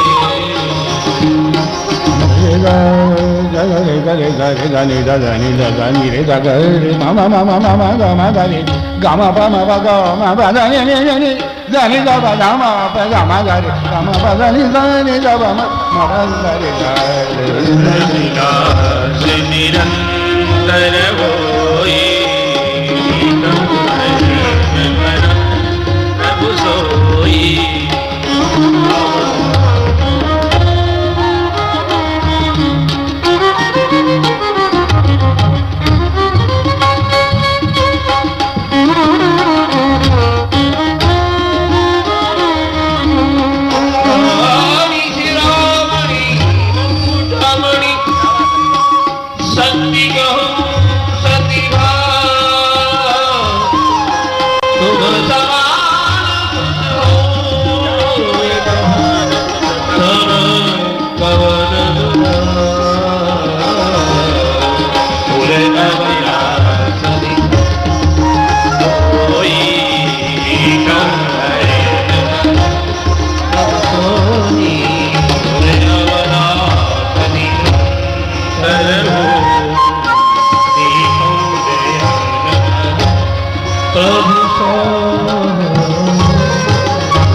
तस्यां बहुतिथे काले भगवान मधुसूदनः करदमं वीर्यमापन्ने अग्ने जग्नीरिव दारुणी।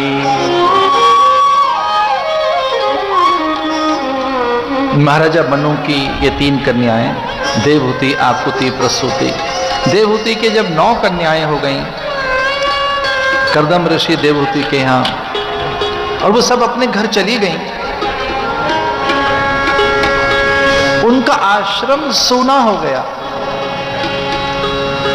पहले घर को आश्रम कहते थे, गृहस्थ आश्रम, उसे गृहस्थ आश्रम कहते थे। पहले घर को आश्रम कहते थे, इस ढंग से जीते थे कि घर आश्रम रहना चाहिए, गृहस्थ आश्रम।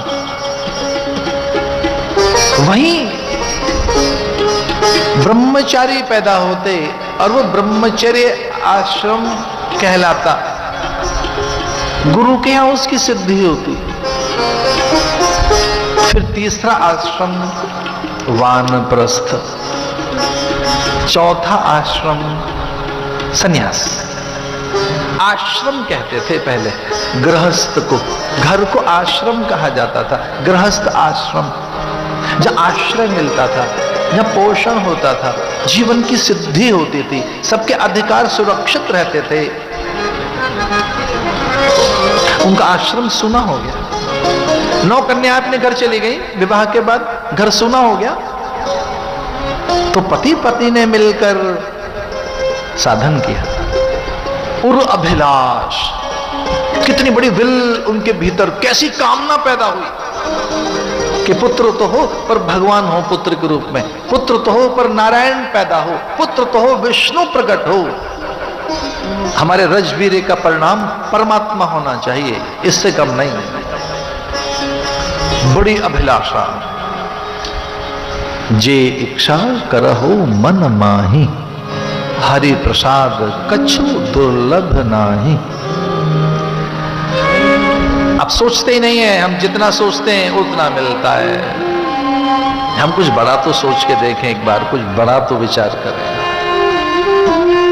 तो पति पत्नी ने 9 कन्याओं को विदा करने के बाद, जिसके यहां 9 लड़कियां हो गई हों, भाई आयु क्या हो गई होगी, और वो भी 12 बरस के बाद उन्होंने तप किया। उत्तम कोटि की संतान के लिए आहार कैसा हो, किस तरह से व्यवहार हो। अगर इस कोख में ही नारायण को प्रकट करना है, उनका आह्वान करना है, तो कोख कितनी पवित्र होनी चाहिए। इसलिए पति और पत्नी ने भूमि शयन करते हुए कंदमूल फल को आहार बनाकर, पल्लवों का बिछौना बनाकर, राज सुख सारे त्याग कर, वैमानिक अभियांत्रिकी आती थी करदम ऋषि को। वैमानिक वो एक प्रकार से अभियंता थे, शटल स्पेस, ये जो सैटेलाइट जाती हैं आकाश में, उपग्रह जो जा रहे हैं आज, उसकी पूरी इंजीनियरिंग उनको आती थे। इस एक दिन जब नदिया से नीर भरकर ला रही थी उनकी पत्नी, और अपने पत्नी के माथे पर एक दो पसीने की बूंदें देखी, वो राजा की बेटी देवहूति, राजा नहीं, मनु की पुत्री, प्रथम मनु, काल का स्वामी, उसकी बेटी, बड़ी बेटी अपनी पत्नी के माथे पे एक दो पसीने की बूंदें देखकर, और करदम ने कहा कि चलो उपहार में एक चीज दे देते हैं आपको। और देवहूति ने कहा कि ये अच्छा है, कभी लेन देन अच्छा लगता है, उपहार एक दूसरे को दिए जाएं, गिफ्ट दी जाएं, सारोकार बना रहता है, अच्छी बात है। और मेरा पति मुझे कुछ दे रहा है, मैं क्यों ना कहूंगी, लाइए क्या देना चाहते हैं। आंचल पसार कर खड़ी हो गई वो, क्या देंगे आप, और मेरा हित ही होगा, उसमें मेरा कल्याण ही होगा। जो आप कुछ देंगे तो मेरे कल्याण के कपाटी तो खोलेंगे आप, और क्या देंगे, मैं लूंगी। हाथ जोड़कर खड़ी हो गई। करदम ने कहा आंखें बंद करो, सरप्राइज गिफ्ट है, कुछ चकित कर देने वाली चीज देंगे आपको, आंख बंद कर लो पहले, जब आंख खोलोगे तो दिख जाएगा आपको। तो उन्होंने कहा कितनी देर के लिए आंखें बंद करनी। अब ये बड़ी बात है कि भाई आंखें बंद तो करवा रहे हैं आप, पर कितनी देर के लिए। तो उन्होंने कहा एक निमिष, बस आंख बंद करनी, पलक झपकना है और खोलना है, एक बार पलक झपकना है, खोलना है। कितनी रोचक कथा है, देखिए साहब भागवत में। अपनी पत्नी से कहा कि निमिष, यानी एक बार पलक झपकना है, बस आंखें बंद करके खोल देना, इतनी सी देर के लिए। उतनी सी देर में ही उन्होंने दिव्योपकरणोपेतम सर्वकाल सुखावहम एक अद्भुत यान बना दिया संकल्प से। वायुयान, वो जल में भी चल सकता था, आकाश में भी उड़ सकता था, उसमें कई बाग बगीचे, उसमें सब प्रकार की ऋतुएं, उसमें एक अद्भुत नगर सोने का, उसमें रत्न जड़ित आंगन, न जाने कितनी सेविकाएं, सेवक, न जाने कितने राजे, और एक अलग तरीके का नगर। और वो यान था, उड़ जाए जहां चाहो वहां, हवाई जहाज जैसा, चलो पहाड़ पे ले चलो, अंतरिक्ष में ले चलो, उसमें कोई शोर नहीं है, कुछ नहीं, संकल्प से बड़ा कर लो, छोटा कर लो अपने साइज के हिसाब से।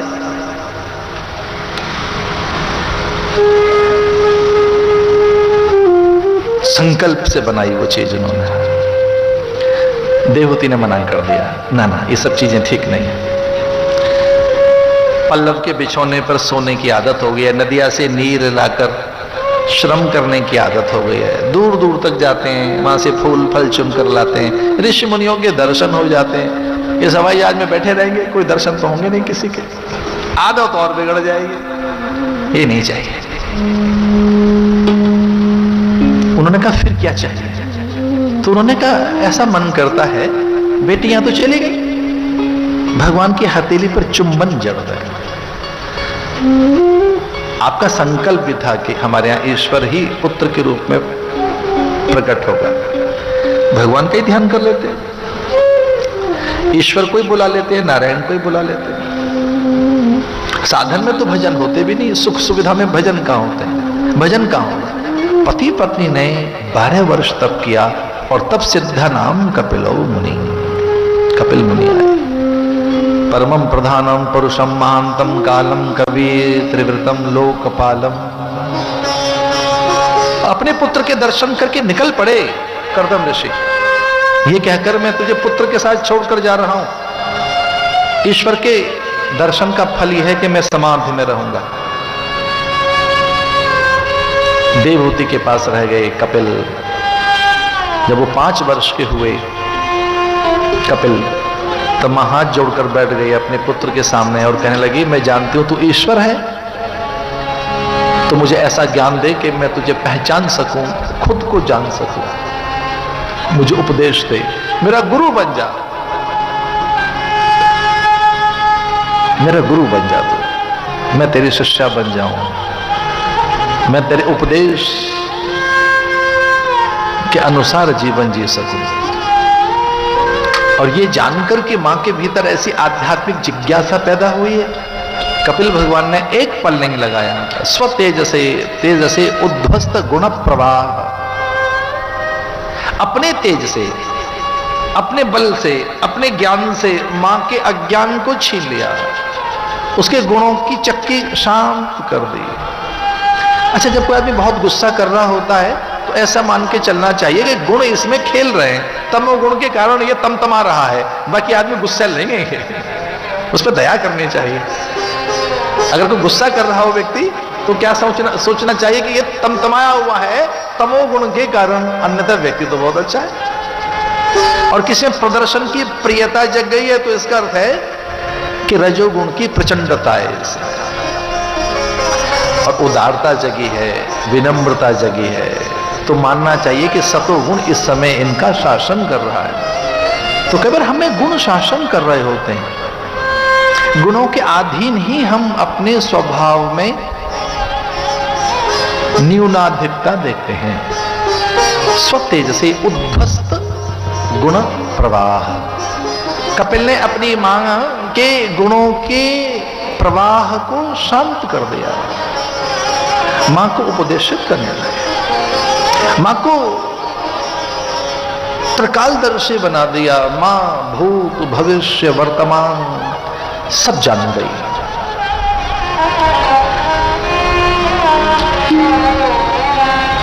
मां ने प्रश्न किया कि जिस ढंग से मुझे सब कुछ मिल गया है,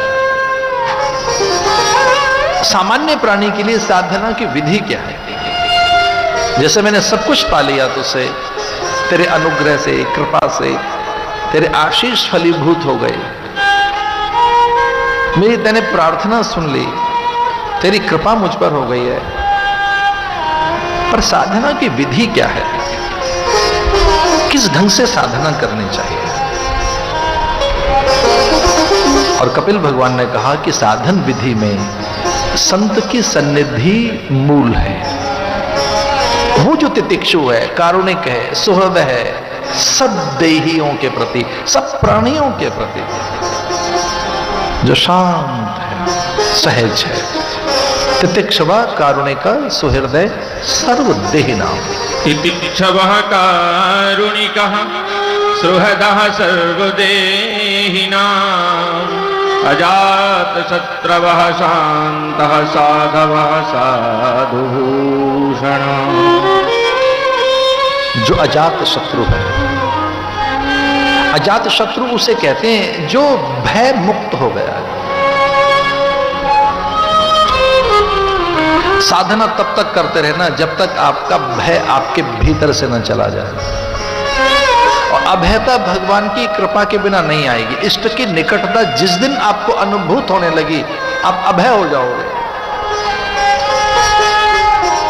इष्ट किसे कहते हैं? जो अभीष्ट की सिद्धि करे। और इष्ट किसे कहते हैं? जो निकट अनुभव हो। तो जो अपने इष्ट की निकटता में, उसके नैकट्य में, उसकी उपस्थिति में जीते हैं, उनमें भय नहीं रह सकता।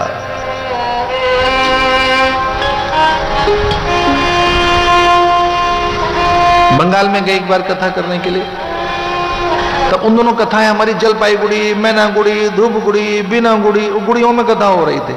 उन दोनों सब जगह कथा कराया हमें, जलपाईगुड़ी, मैनागुड़ी, धूपगुड़ी, सिलीगुड़ी। वो 2-3 साल लगातार उधर जाते रहे हम लोग कथा करने के लिए।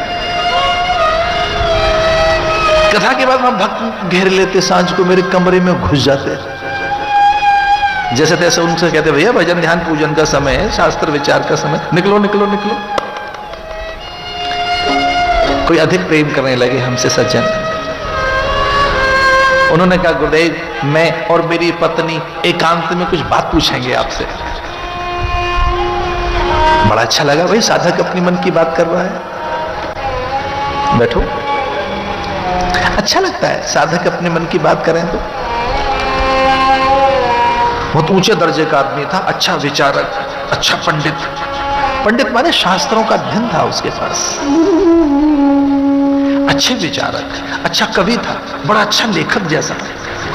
बंगाल में वो व्यक्ति हमको मिला,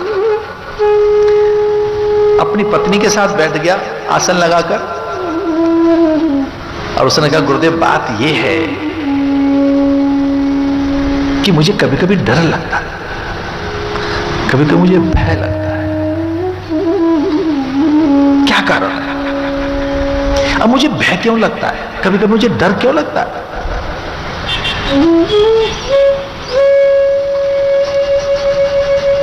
बड़ी निर्दोष ढंग से उसने बात कही हमसे, मुझसे उत्तर की अपेक्षा कर रहा था।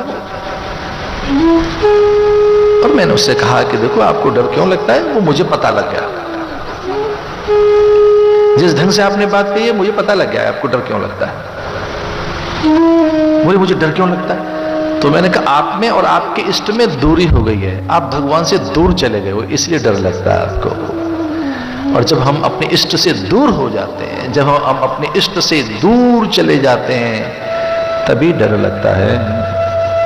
इष्ट के निकट रहने में उसका बल, वीर्य, साधन, सामग्री, उसकी अनंतता हमें याद रहती है।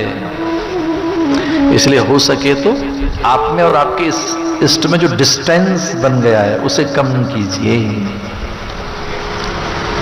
अपने और अपने भगवान के बीच की दूरी को कम कीजिए। सच मानिए वो एक पल में ही निकलकर बाहर था कमरे से, वो उठा अपनी पत्नी के साथ, समझ गया। क्यों लगता है डर हमें? हम उसे दूर माने बैठे। जिस दिन वो बहुत पास दिखा, भय कैसा? इसलिए कहा देवहूति से उनके गुरु ने या कि उनके पुत्र ने या कि भगवान कपिल ने कहा, अजात शत्रवः साधु। ऐसे संतों का संग करना चाहिए जिनका कोई शत्रु नहीं है, जो किसी को शत्रु नहीं मानते, जो सबके लिए समान भाव से रहते हैं, जो तितिक्षु हैं, करुणा संपन्न हैं, सबके हित के लिए जीते हैं, अलोभ चित्त के स्वामी हैं, जिनमें समता सिद्ध हो गई है। इसलिए है मां सत्संग में गति है। तो साधन की पहली विधि क्या है? पहली भक्ति संतन कर संगा, दूसरी रति मम कथा प्रसंगा। पहली भक्ति क्या है? साधन कहां से सिद्ध होगा? संतों का संग करो, सत्संग में जाओ। सत्संग मूल है। सत्संग से आत्मा का आहार मिलेगा, सत्संग आपको संभाल लेगा। इसलिए मां से कहा कपिल ने कि सत्संग मूल है, सत्संग कीजिए। इस प्रकार से ऋषि नाम के प्रजापति के घर यज्ञ दक्षिणा का जन्म हुआ। यज्ञ मनु अपने यहां ले आए। उन्होंने अपने जामाता से कहा, रुचि नाम के प्रजापति से कहा कि इस बेटी से मेरा अधिक अनुराग है, निशानी के तौर पर आपका बेटा ले जाए, अपना बेटा हमको दे दो। ससुर ने बेटा मांग लिया, अपनी बेटी से कहने लगे पिताजी, माता पिता ने कहा बेटी अपना बेटा ही हमें दे दे। तो बेटी ने कहा कि आप मेरा पुत्र मांग रहे हैं, ऐसा इसमें क्या है? बोले यज्ञ नारायण है तेरा पुत्र, और यज्ञ मेरे जीवन में आ गया तो मेरा जीवन धन्य हो जाएगा, इसलिए मैं तेरे पुत्र को ले जाता हूं। अच्छा, वो दोनों इकट्ठे पैदा हुए थे, यज्ञ दक्षिणा। तो बेटी कहने लगी कि ये दक्षिणा भी आपको दे दें क्या? बोले ना, दक्षिणा तू संभाल कर रख, ये तो यज्ञ दे दे बस।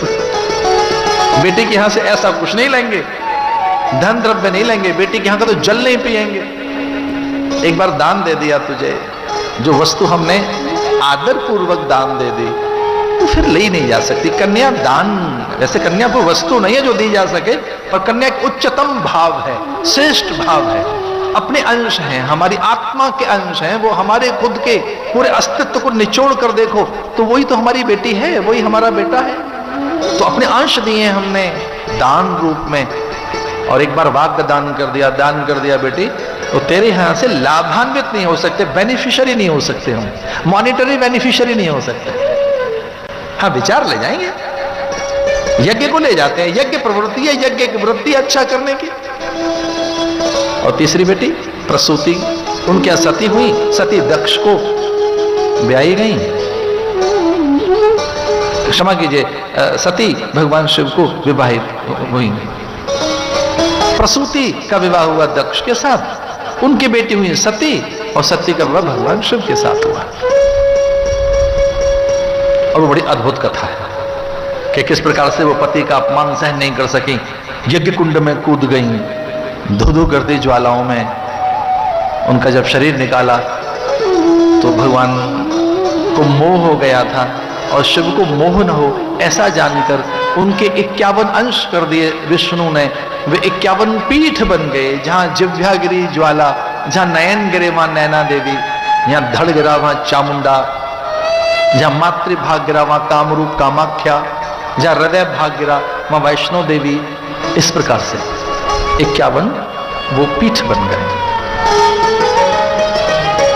लंबी कथाएं हैं ये, पर इन कथाओं में से रस निकालेंगे, इन कथाओं में से सूत्र संकेत और सार निकालेंगे, इन कथाओं में से अपने हित के लिए क्या छिपा है उसे निकाल कर लाएंगे।